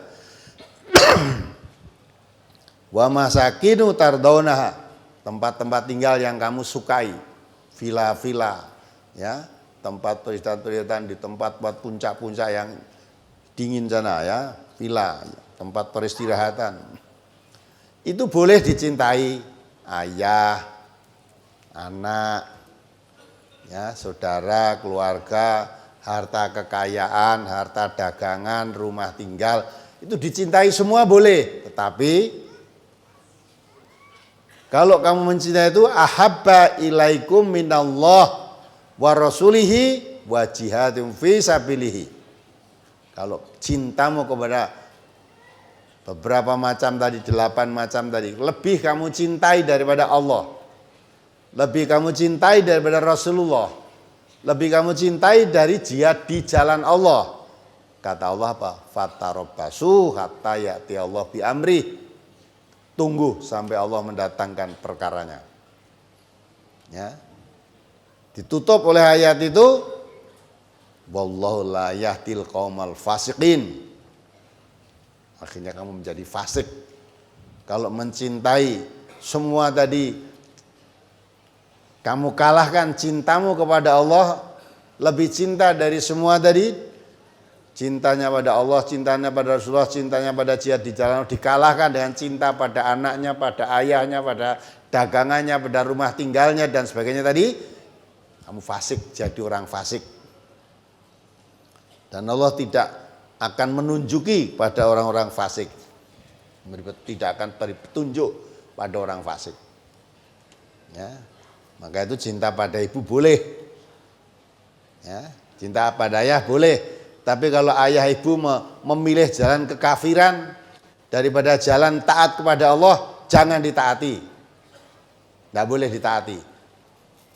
Kalau kamu mentaati, malah dosa. Jadi perintah ibu, perintah ayah harus selalu diturut selama tidak bertentangan dengan perintah Allah dan Rasulnya. Coba dibaca surat ayat sebelumnya itu, ayat 23. Surat Taubah. Ya ayyuhalladzina amanu la tattakhidhu aba'akum wa ikhwanakum awliya'a in istahabbul kufra 'alal iman wa man yatawallahum minkum faulaika humud dhalimun. Hai orang-orang yang beriman, janganlah kamu jadikan bapak-bapak dan saudara-saudaramu pemimpin-pemimpinmu jika mereka lebih mengutamakan kekafiran atas keimanan. Dan siapa di antara kamu yang menjadikan mereka pemimpin-pemimpinmu, maka mereka itulah orang-orang yang zalim. Ya kan? Pemimpin itu artinya yang selalu ditaati perintahnya. Maka jangan kamu jadikan bapak-bapakmu, saudara-saudaramu sebagai pemimpin. Kalau dia lebih mencintai jalan kekafiran daripada jalan keimanan, ya, memerintahkan untuk menyimpang dari jalan Allah untuk mengikuti jalan lain, jangan ditaati. Kalau kamu mentaati orang yang memilih jalan kekafiran daripada jalan keimanan, sekalipun itu bapakmu, sekalipun itu ibumu, sekalipun saudaramu, ya, kamu termasuk orang yang zalim. Maka kecintaan orang muslim, orang mukmin itu, ya, pertama cinta itu pada Allah, pada Rasulullah, pada jihad di jalan Allah. Nah, orang-orang ngaji makin banyak, makin ngaji sungguh-sungguh, makin betul mesti makin cinta kepada Allah. Cinta pada Allah nggak bisa dihargai dengan materi, tidak bisa dibandingkan dengan kecintaan terhadap apapun. Nah, apalagi? Brosur halaman 5 pada hadis yang di tengah.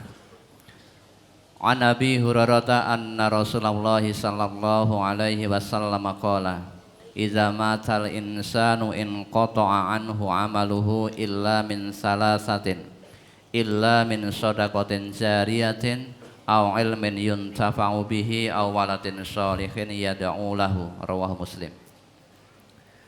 Dari Abu Hurairah bahwasanya Rasulullah sallallahu alaihi wasallam bersabda, apabila manusia meninggal dunia maka terputuslah amal-amalnya kecuali 3 hal, yaitu sedekah jariyah atau ilmu yang dimanfaatkan orang atau anak soleh yang mendoakannya. Tentang anak soleh yang mendoakan, orang tua saya sudah meninggal pada masa hidupnya, sholatnya tidak rutin, apakah boleh didoakan? Kemudian bagaimana cara berbakti kepada orang tua yang sudah meninggal? Dan apakah ada doa khusus yang dituntunkan oleh Nabi Sallallahu Alaihi Wasallam tentang doa kepada orang tua? Kemudian kalimat tidak terputus, ini maksudnya bagaimana, Ustaz? Jadi kalau orang tuamu sholatnya tidak rutin itu kenapa? Mungkin karena tidak tahunya. Mungkin tidak tahu. Kalau tidak tahu, ya anaknya mestinya ketika hidup memberitahu sholatnya biar rutin. Kalau memang sholatnya tidak rutin, karena memang ada kan pertanyaan diangkat pagi dulu juga. Aku jadi orang Islam, tapi sholatnya itu hanya 3 kali. Maghrib, duhur, asar dan maghrib, kadang-kadang isya, terutama subuh wis 11. Paling angel. Ada lagi yang sholatnya hanya 2 kali setahun. Idul Adha dan Idul Fitri. Karena tidak tahunya. Kita dengarkan radio MTA, ternyata sholat setahun 2 kali itu belum dikatakan Islam, karena Islam itu ditegakkan sholat itu 5 waktu. Ya, duhur, asar, maghrib, isya, subuh itu. Baru dia sadar. Nah, kalau memang dia seperti itu tidak tahu, mati sholatnya tidak aktif karena tidak tahu, tapi sudah dia mengaku Islam, ya boleh didoakan. Ya sholat tidak genap karena tidak tahu, tidak pernah ada yang memberitahu dan tidak ada yang ngajak mencari tahu. Tapi kalau memang sudah diberitahu tidak mau, sholat Pak, kalau sholat Islam, orang Islam itu sholatnya 5 waktu, ya dah. Kalau 5 waktu, yaitu sholat duhur, asar, maghrib, dan isya. Bapakmu dikandani nekat, ya sak gelemku.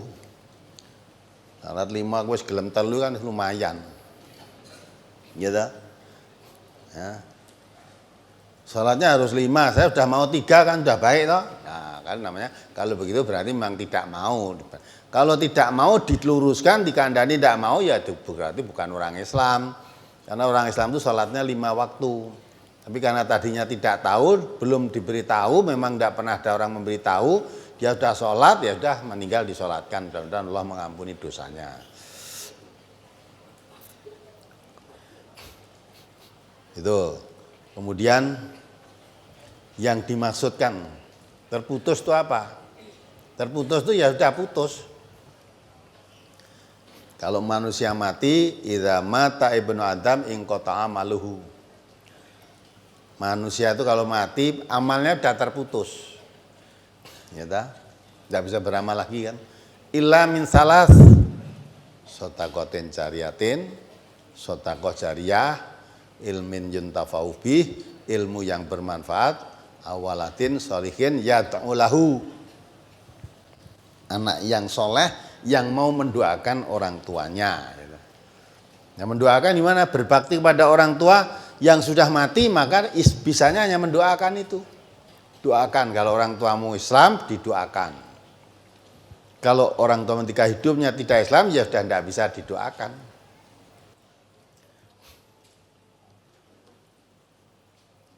Karena sudah mati.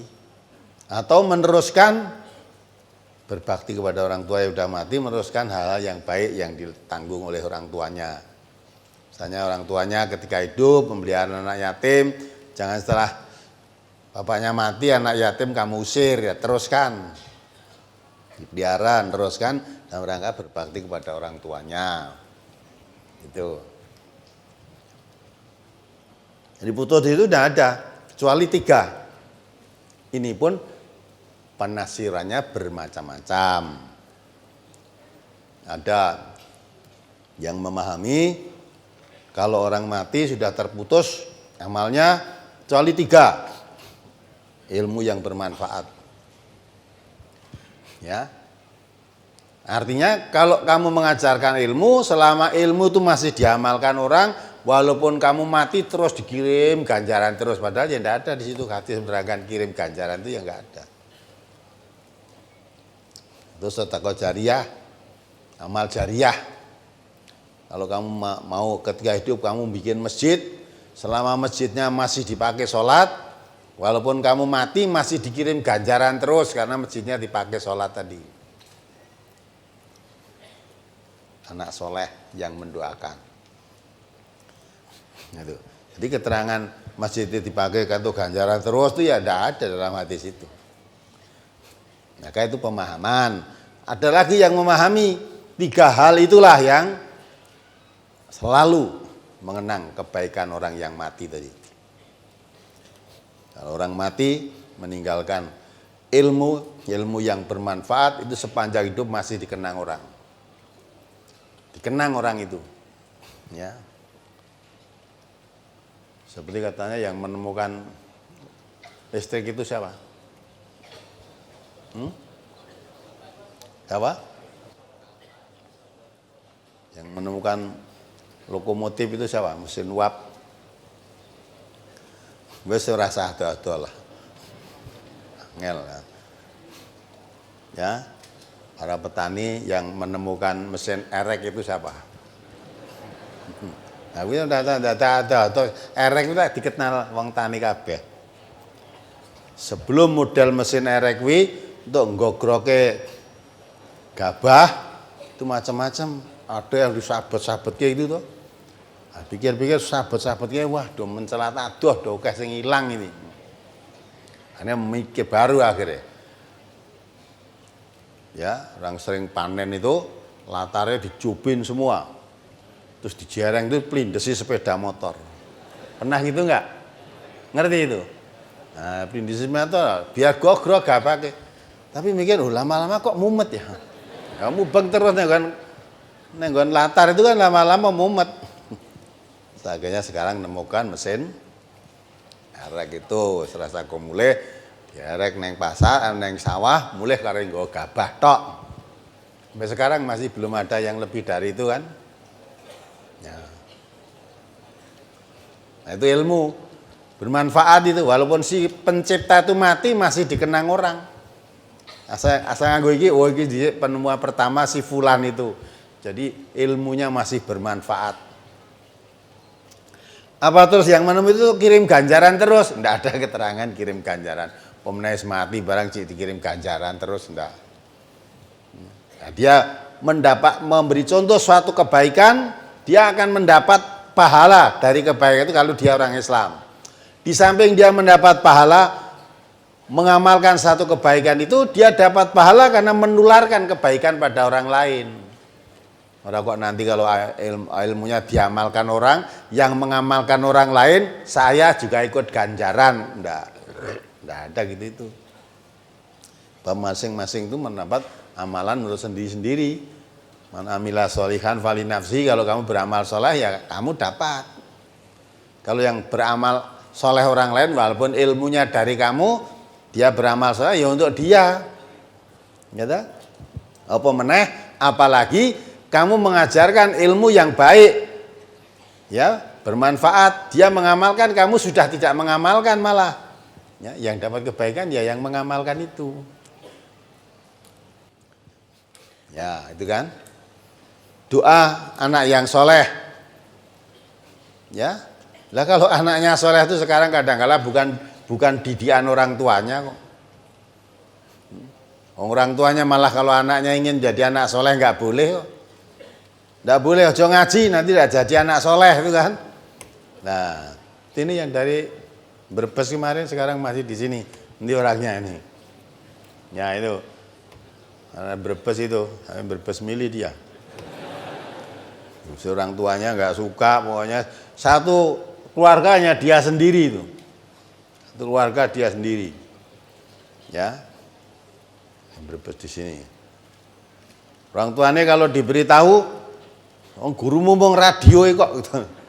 Nanti kalau kamu udah mau guru tenan lah, dia cari ilmu sini guru tenan, nanti pulang akan membawa CD-CD, mungkin bawa brosur-brosur. Oh, ini Pak, ilmunya bukan dasar radio Pak, ini ilmu tenan. Ya, karena ayahnya sudah ngaji neng kiai-kiai ngendi-endi, kowe ngaji radio kok ngajari wong tua gitu. Ya, itulah. Ya kan? Nah, jadi nanti anak itu jadi anak soleh bukan didikan orang tuanya malah melarang. Maka sekalipun anakmu soleh, kalau orang tuanya tidak sholat ketika hidupnya, tidak boleh mendoakan. Tidak boleh mendoakan.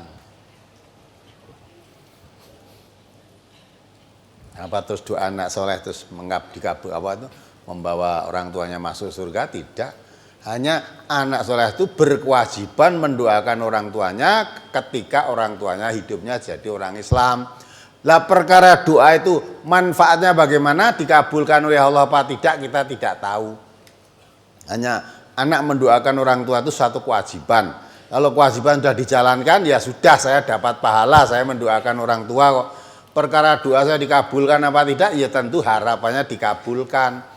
Tetapi dikabulkan apa tidak itu mutlak, itu wewenang Allah.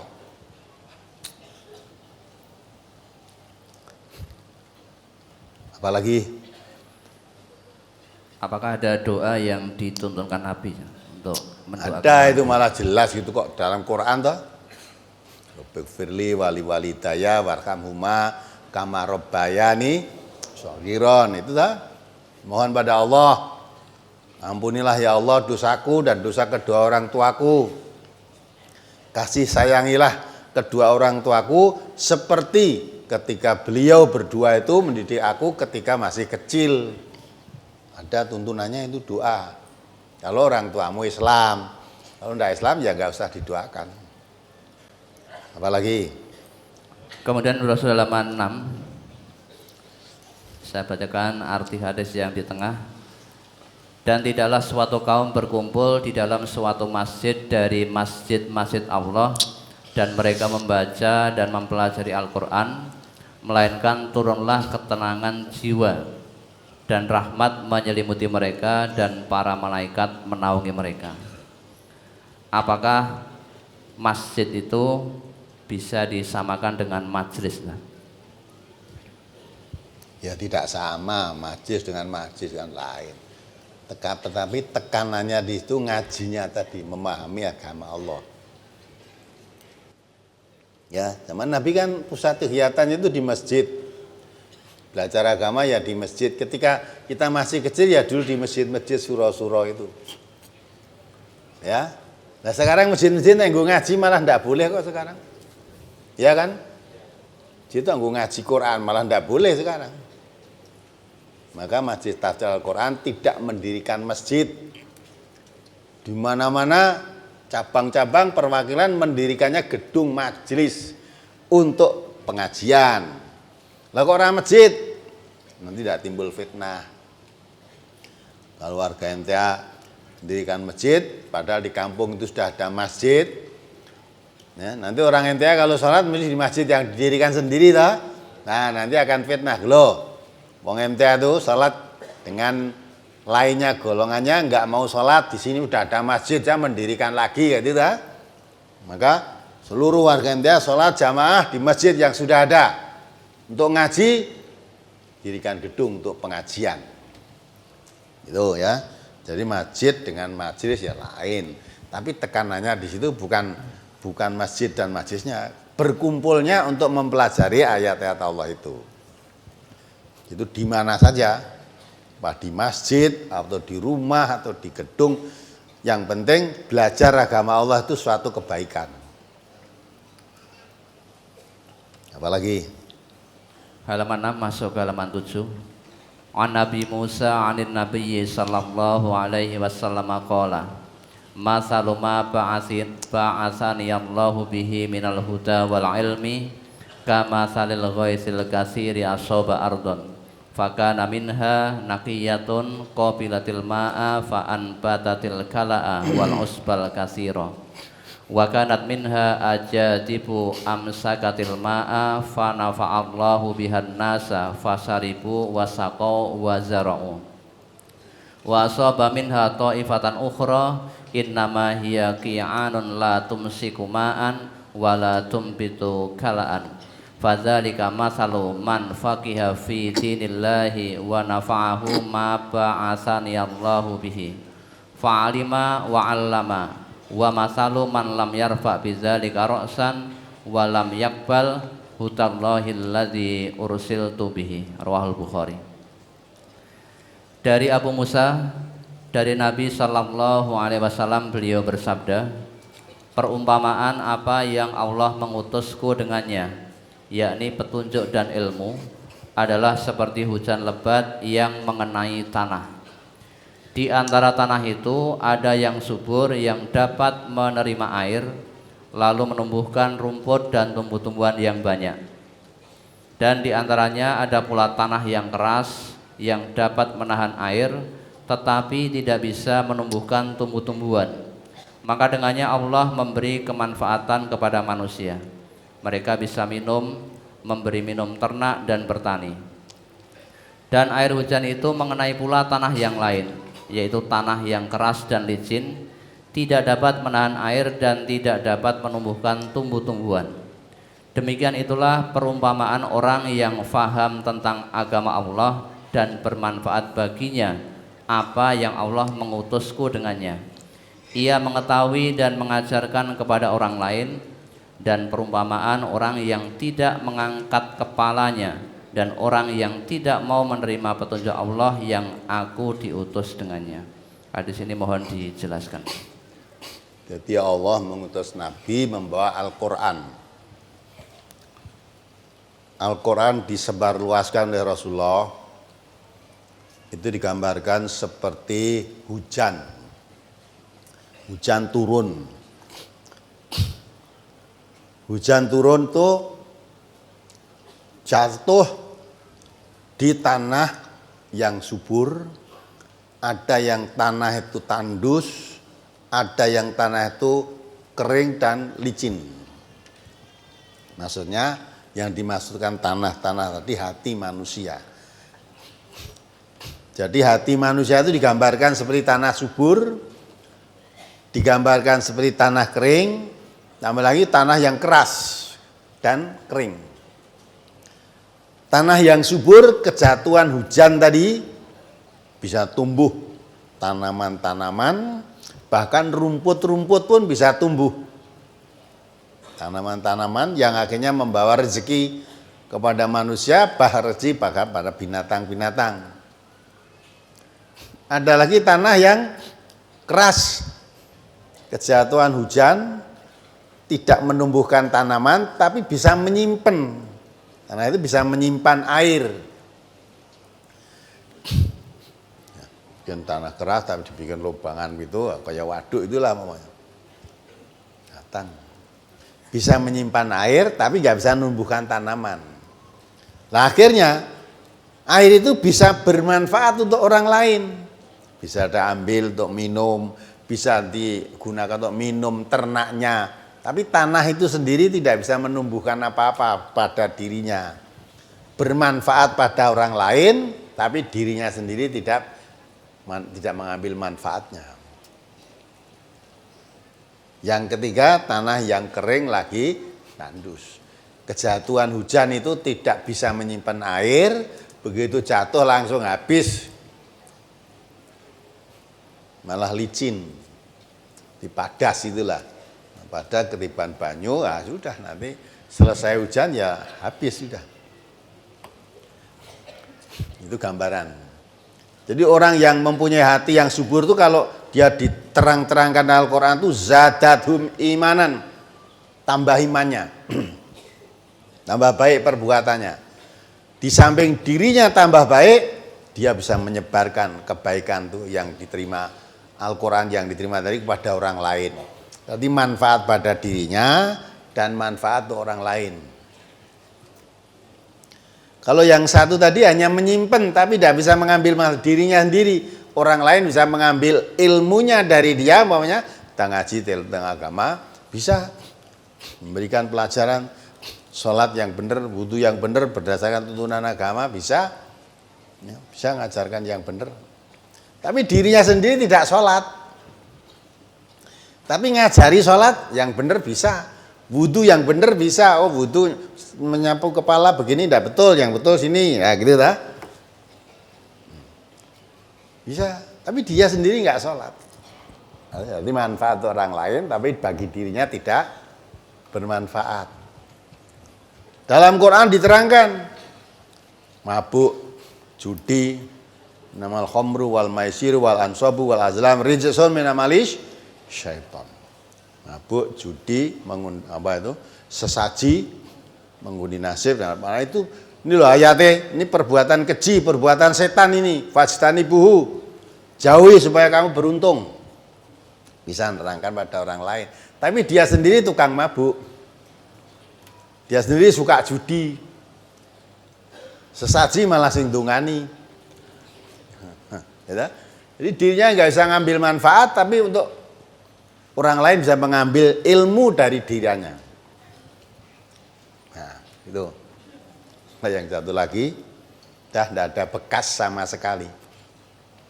Diterangkan Al-Quran ya tidak ada bekasnya. Dirinya sendiri ya tidak mengambil pelajaran, menularkan pada orang lain ya nggak bisa, tidak ada bekasnya sama sekali. Gambarkan seperti hujan turun tadi, udah begitu selesai hujan ya larut, entek, tidak ada bekasnya. Ya itulah hati manusia. Quran digambarkan seperti hujan, hati yang menerima Quran itu seperti tanah. Tanah ada yang subur, ada yang tandus. Itu permisalahannya. Apalagi? Brosur halaman 8 dan 9. Di situ menjelaskan tentang fadilah atau keutamaan menuntut ilmu. Tetapi jika dilihat dari kesohihannya, hadis itu dhaif karena ada perawi yang majhul. Apakah hadis ini bisa dijadikan sebagai hadis penguat untuk lebih bersemangat dalam mencari ilmu? Hadis itu dhaif, ya dah? Tapi dikuatkan ada hadis yang sahih. Jadi sebagai penguat, hadis yang sahih baru saja kamu tadi tanyakan, man salaka thariqan yaltamisu fihi ilman sahalallahu thariqan ilal jannah. Siapa yang berjalan menuntut ilmu, Allah memudahkan jalannya ke surga. Hadis ini sahih. Kalau ada hadis sahih, ada hadis yang dhaif, tetapi isinya sama, tidak bertentangan dengan hadis yang sahih tadi. Berarti hadis-hadis dhaif tadi sebagai penguat hadis yang sahih tadi. Andai kata itu tidak dipakai, memakai hadis yang sahih pun sudah. Jadi hadis dhaif itu karena itu dikuatkan, menguatkan hadis yang dhaif juga, yang sahih tadi. Di samping itu, walaupun tadi dhaif, isinya tidak bertentangan dengan ayat-ayat Al-Quran.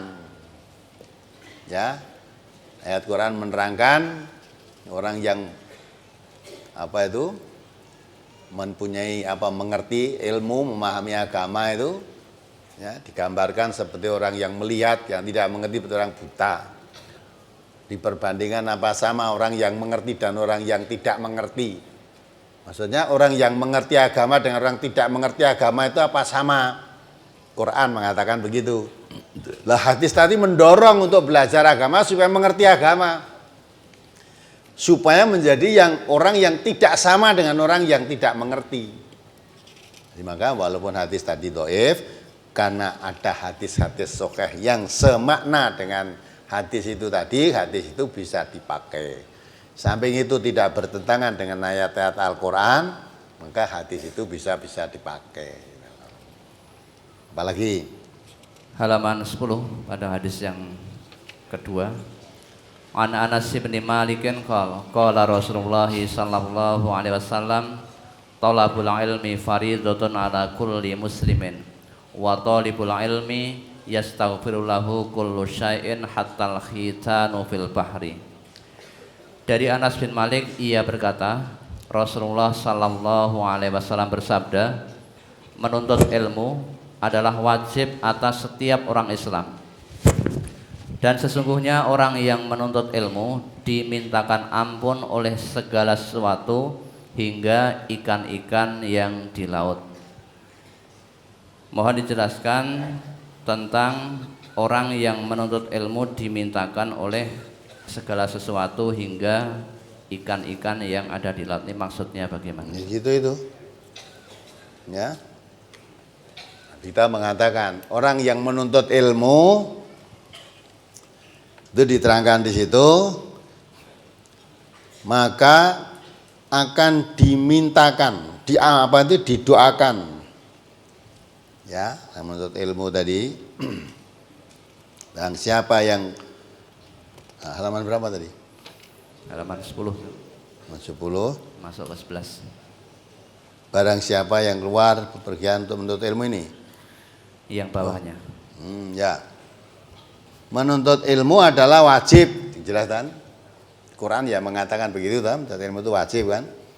Tiap orang Islam. Sesungguhnya orang-orang yang menuntut ilmu dimintakan ampun oleh segala sesuatu hingga ikan-ikan yang ada di laut. Ya. Nah ini hadis Nabi, hadisnya menjelaskan begitu. Ikan-ikan yang ada di laut pun ikut memintakan ampun orang yang menuntut ilmu. Itu maksudnya dicintai.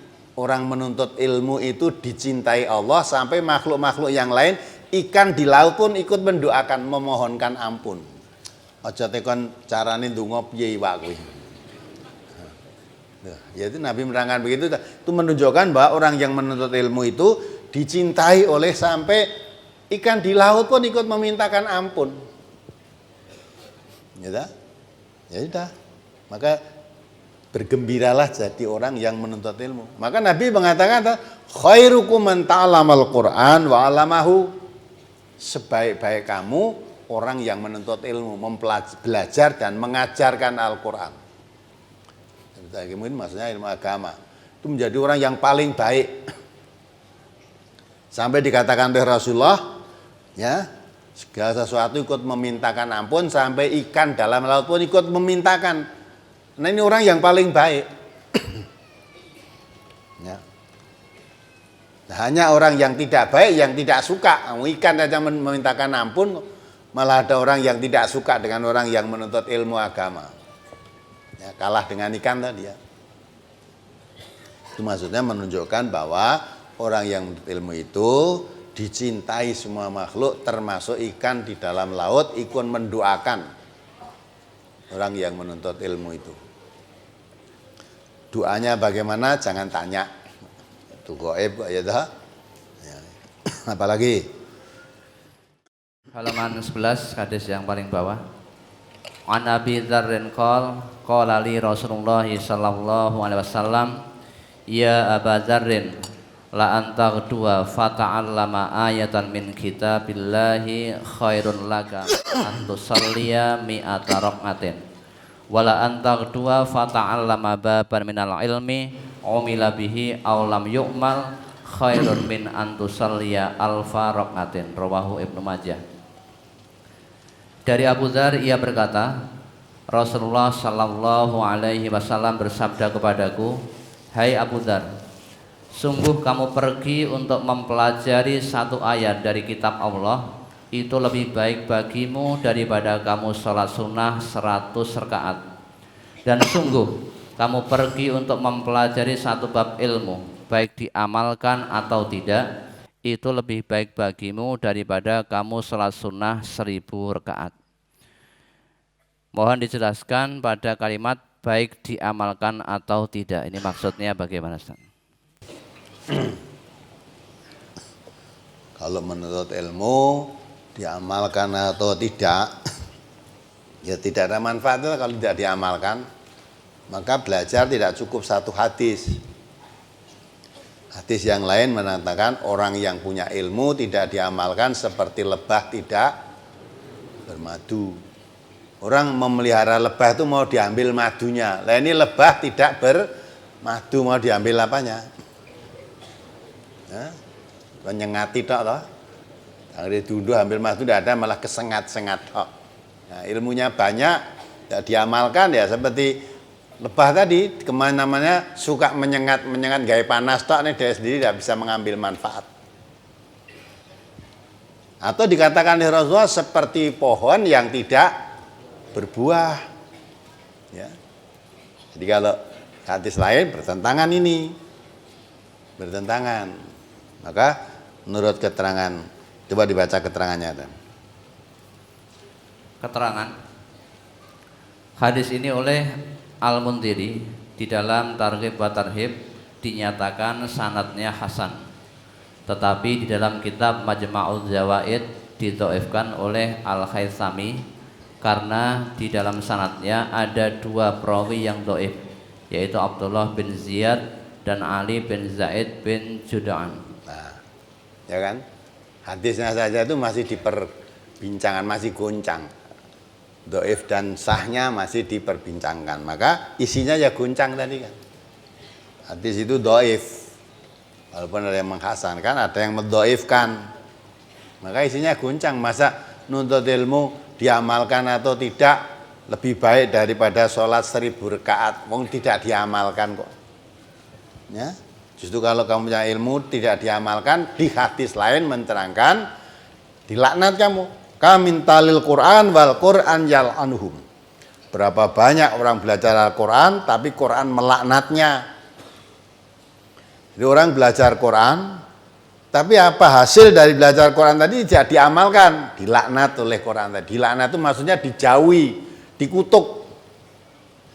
Nah, jadi orang ngerti ilmu tapi nggak diamalkan, dilaknat oleh ilmunya itu. Bertentangan dan dengan hadis-hadis sahih yang lain.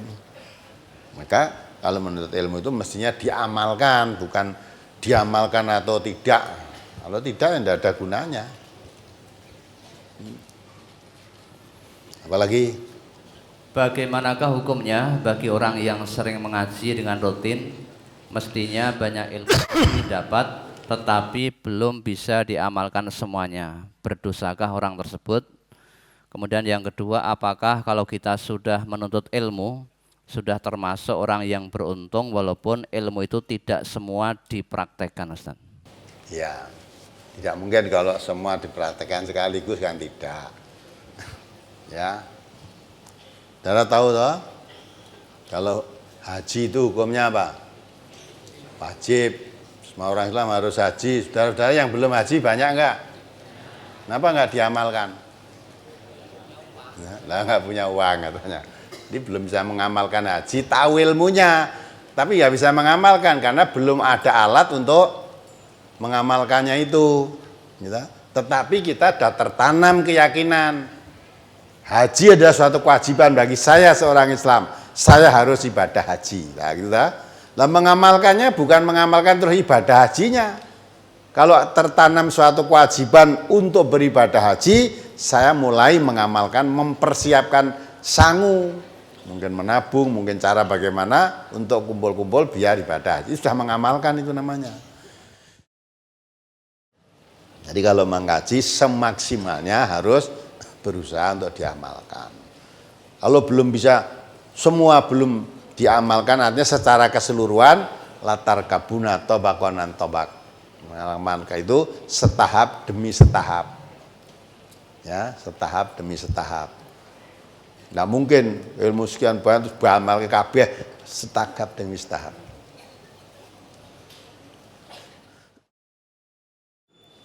Gitu ya. Jadi tadi saudara saudara kita tadi. Saudara kita yang siapa tadi dari Bandung Barat ya tadi ya. Dari Bandung Barat.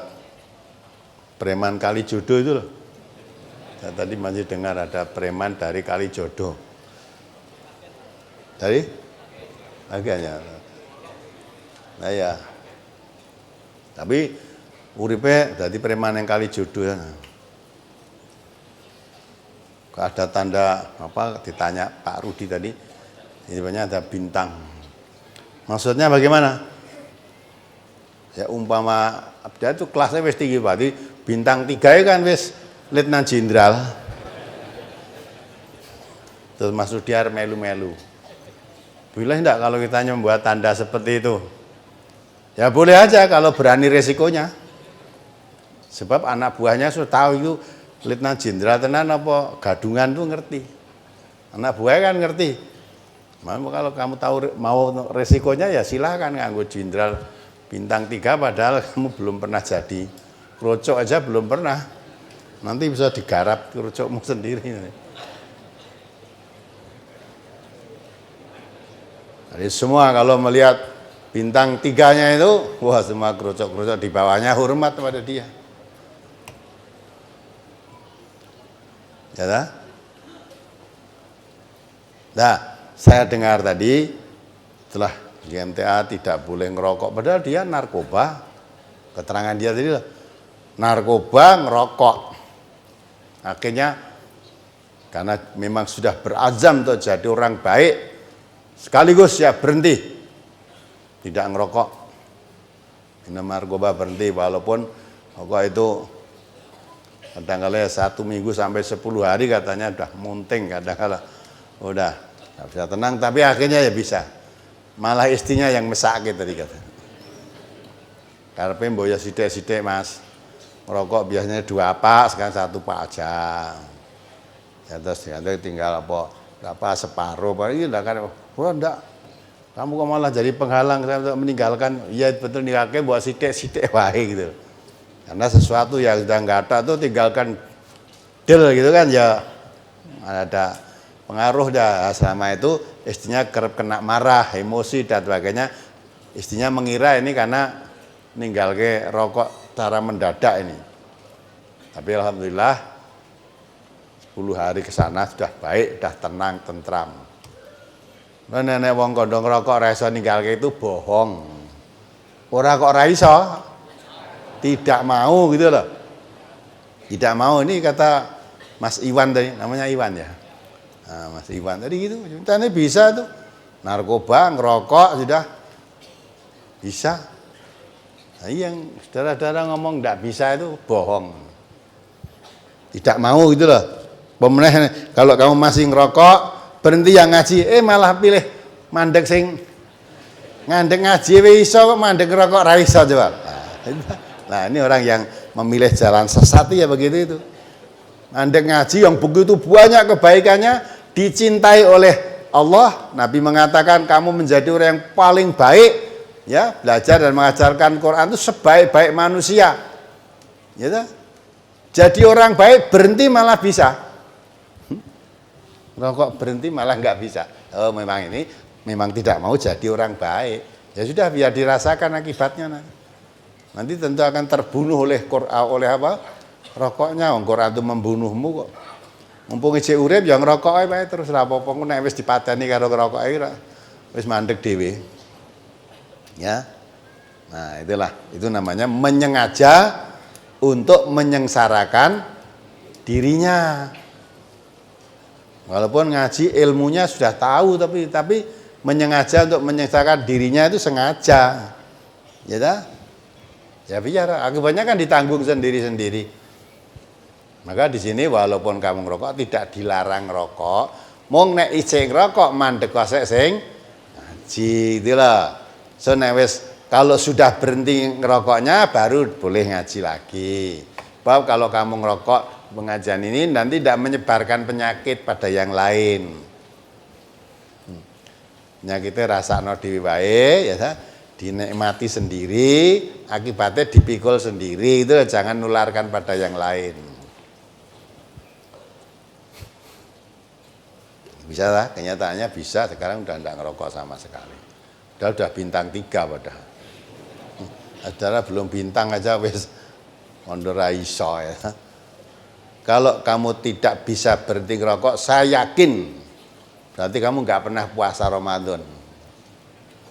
Ya, nggak pernah puasa. Loh, kalau puasa saya tidak ngerokok, lah nyatanya kok iso? Nyatanya kalau puasa sehari tidak ngerokok ya bisa itu kok. Sehari tidak ngerokok bisa.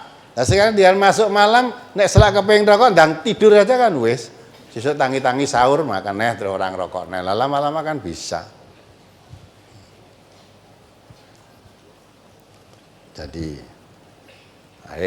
itu mantan orang jahat jadi orang baik. Mantan preman itu lebih baik daripada mantan kiai, mantan santri. Kalau mantan santri, wes sudah. Mantan ulama, mantan kiai, wes mungkin jadi gali.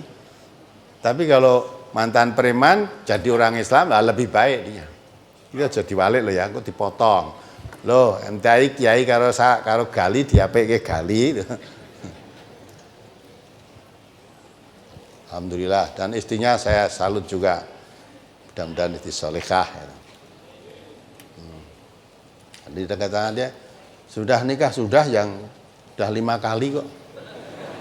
Berarti istri ini kan yang ke-6 mungkin.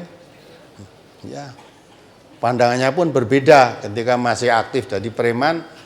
Nikah itu yang dicari ya yang cantik, yang molek, yang macam. Sekarang yang cari akhlaknya yang baik. Dapat.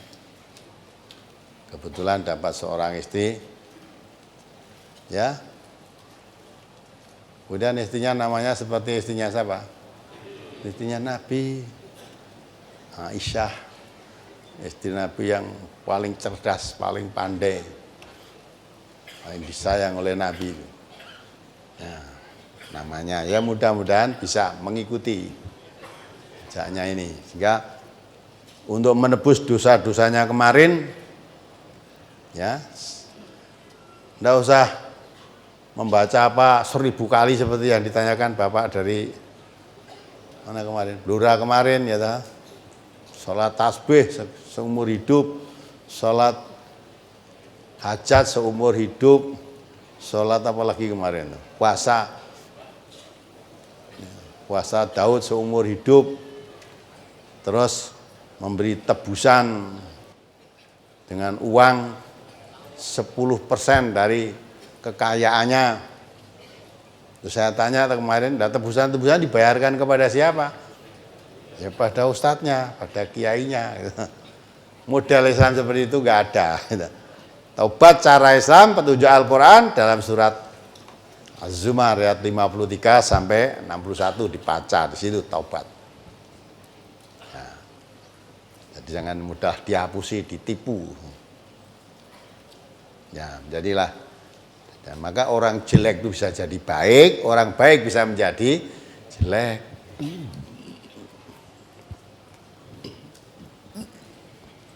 Ya, apalagi? Halaman 12 hadis yang di atas. An Anas bin Malik qala Rasulullah sallallahu alaihi wasallam talabul ilmi faridatun ala kulli muslimin wa wazi'ul ilmi inda ghairi ahlihi kamuqallidil hanaziril jauhara wal lu'lu'a waz zahaba.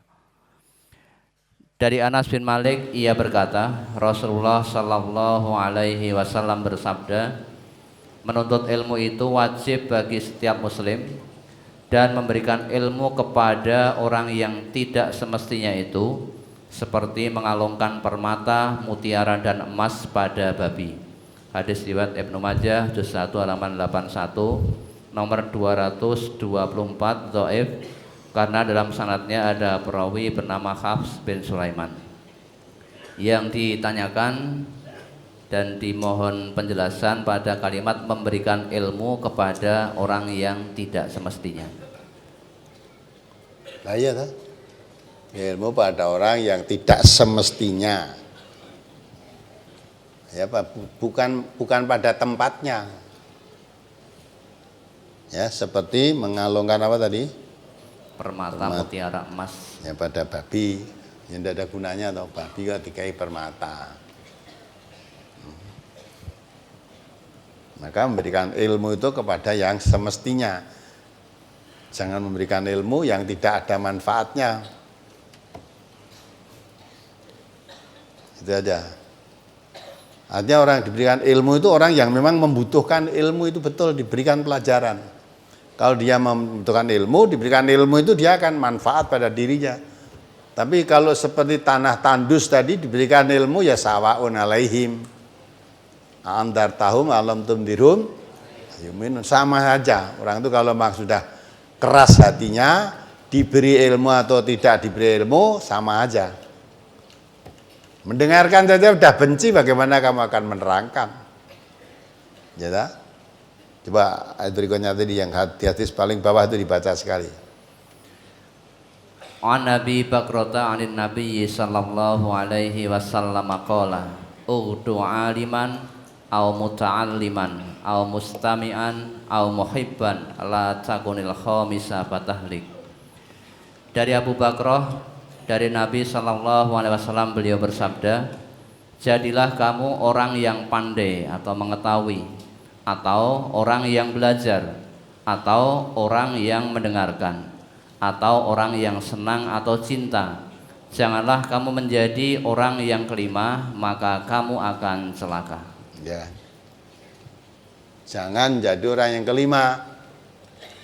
Mencari ilmu, jadi orang alim ya tidak, mencari ilmu ya tidak, ya. Kemudian mendengarkan pun tidak.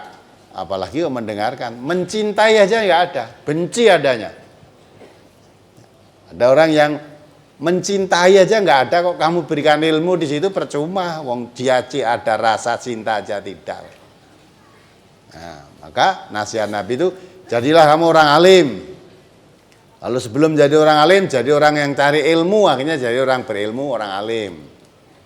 Ya, mencari ilmu secara tekun belum bisa, jadi mendengarkan. Mendengarkan radio itu tidak harus mesti di rumah, di mobil bisa.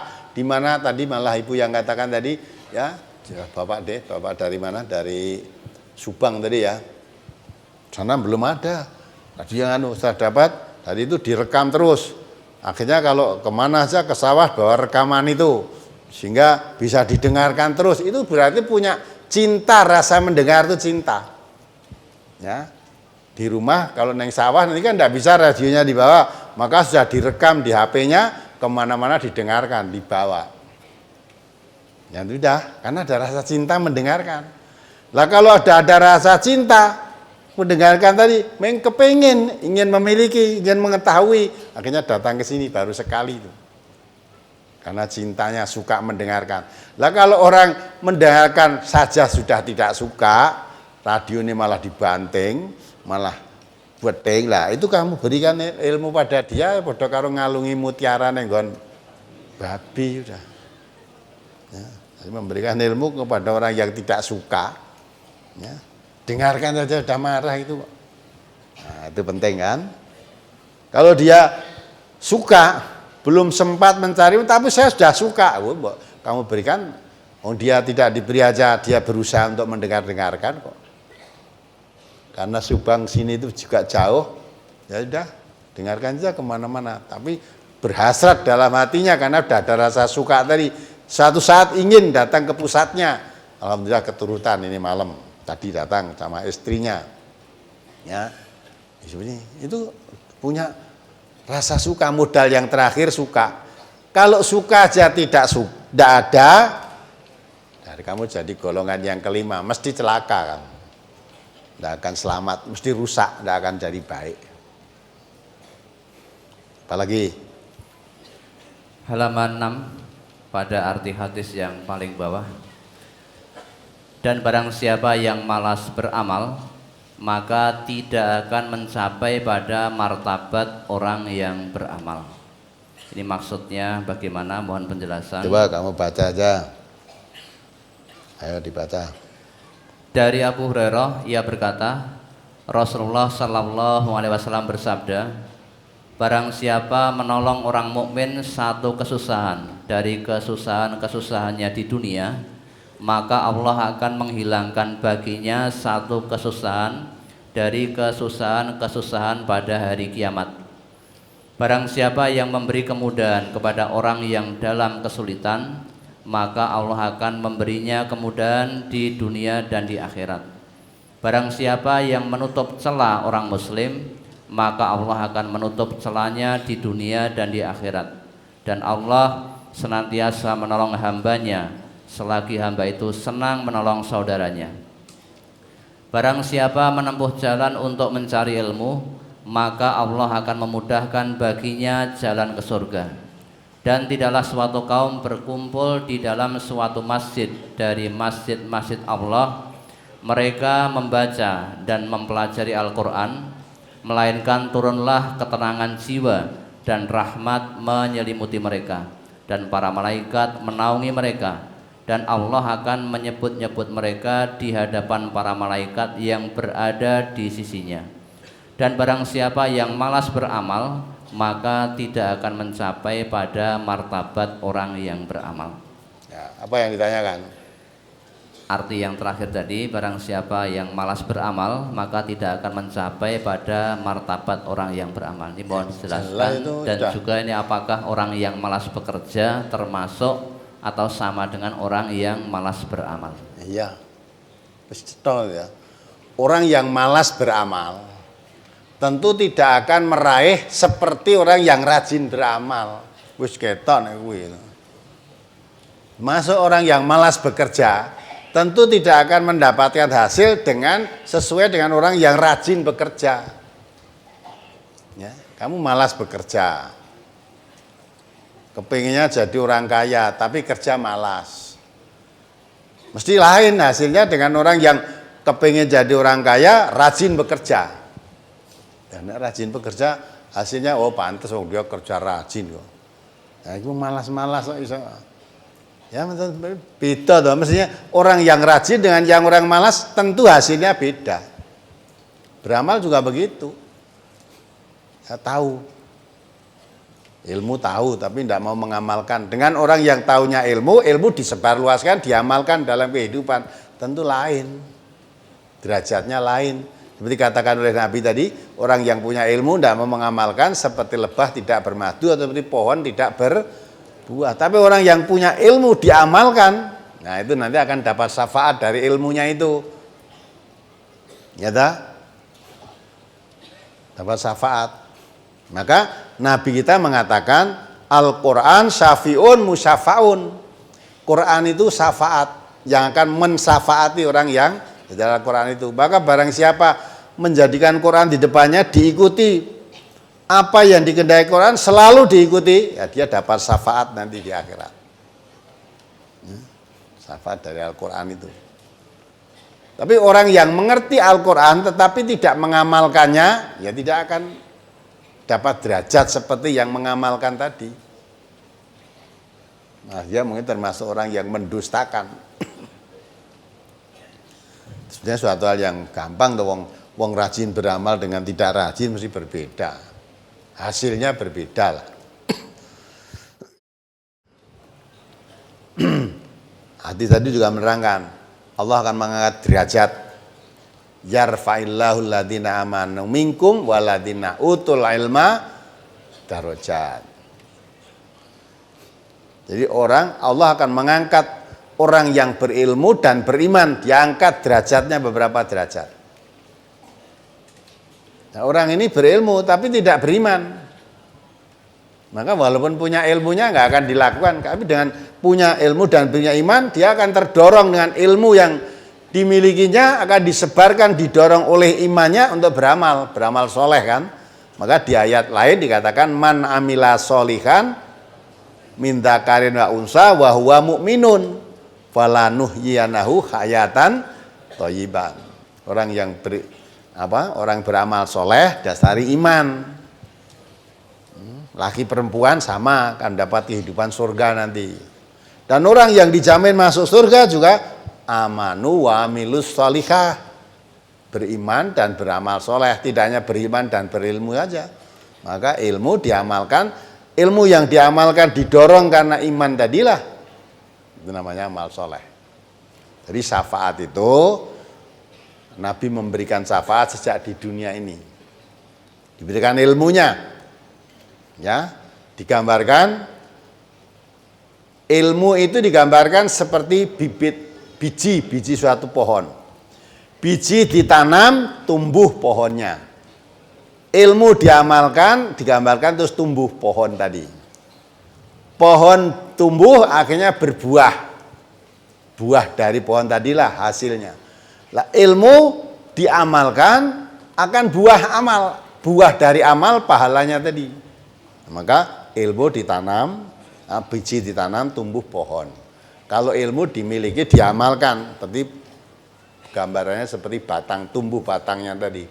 Kalau batang pohon tanaman tadi, tumbuh pohon nanti akan berbuah, buah seperti yang ditanam. Misalnya yang tanam buah mangga ya buah mangga. Tapi ilmu yang diamalkan akan berbuah. Buah amal inilah nanti surga. Buah amal kebaikan itu surga. Kalau buah amal kejelekan ya neraka. Itu. Orang masuk surga, masuk neraka karena itu perbuatan yang kita lakukan di dunia ini. Apalagi? Bagaimana cara atau tips supaya kita dalam mencari ilmu ini tetap semangat, istiqomah dan dapat mengamalkannya, Ustaz? Ya, kumpul dengan orang-orang yang suka mencari ilmu. Ya. Suka mencari ilmu. Seperti selalu saya ingatkan, nanti kalau perlu dihafalkan dalam surat Al-Kahfi ayat 28 itu dihafalkan. Kalau kumpulannya orang-orang suka ngaji, nanti akan semangat ngaji akan tambah. Ya, kalau kumpulannya orang-orang judi ya semangat judi akan tambah. Kumpulannya dengan orang yang hanya kongko-kongko keluyuran, dulan kemana-mana, nggak ada tujuan, ya nanti akan begitu. Maka wasbir nafsaka ma'aladina yada'una rabbahum bil ghadati wal asiyyi. Tidak? Suka, sabar kamu. Kumpul dengan orang-orang yang hidupnya itu hanya sepanjang hari selalu mengharap ridhonya Allah. Aktivitasnya itu hanya mencari ridhonya Allah. Ya kumpullah dengan orang semacam itu. Nanti akan beristiqomah dan akan menuntut ilmu dengan rajin. Nah itu, jadi lingkungan itu sangat menentukan.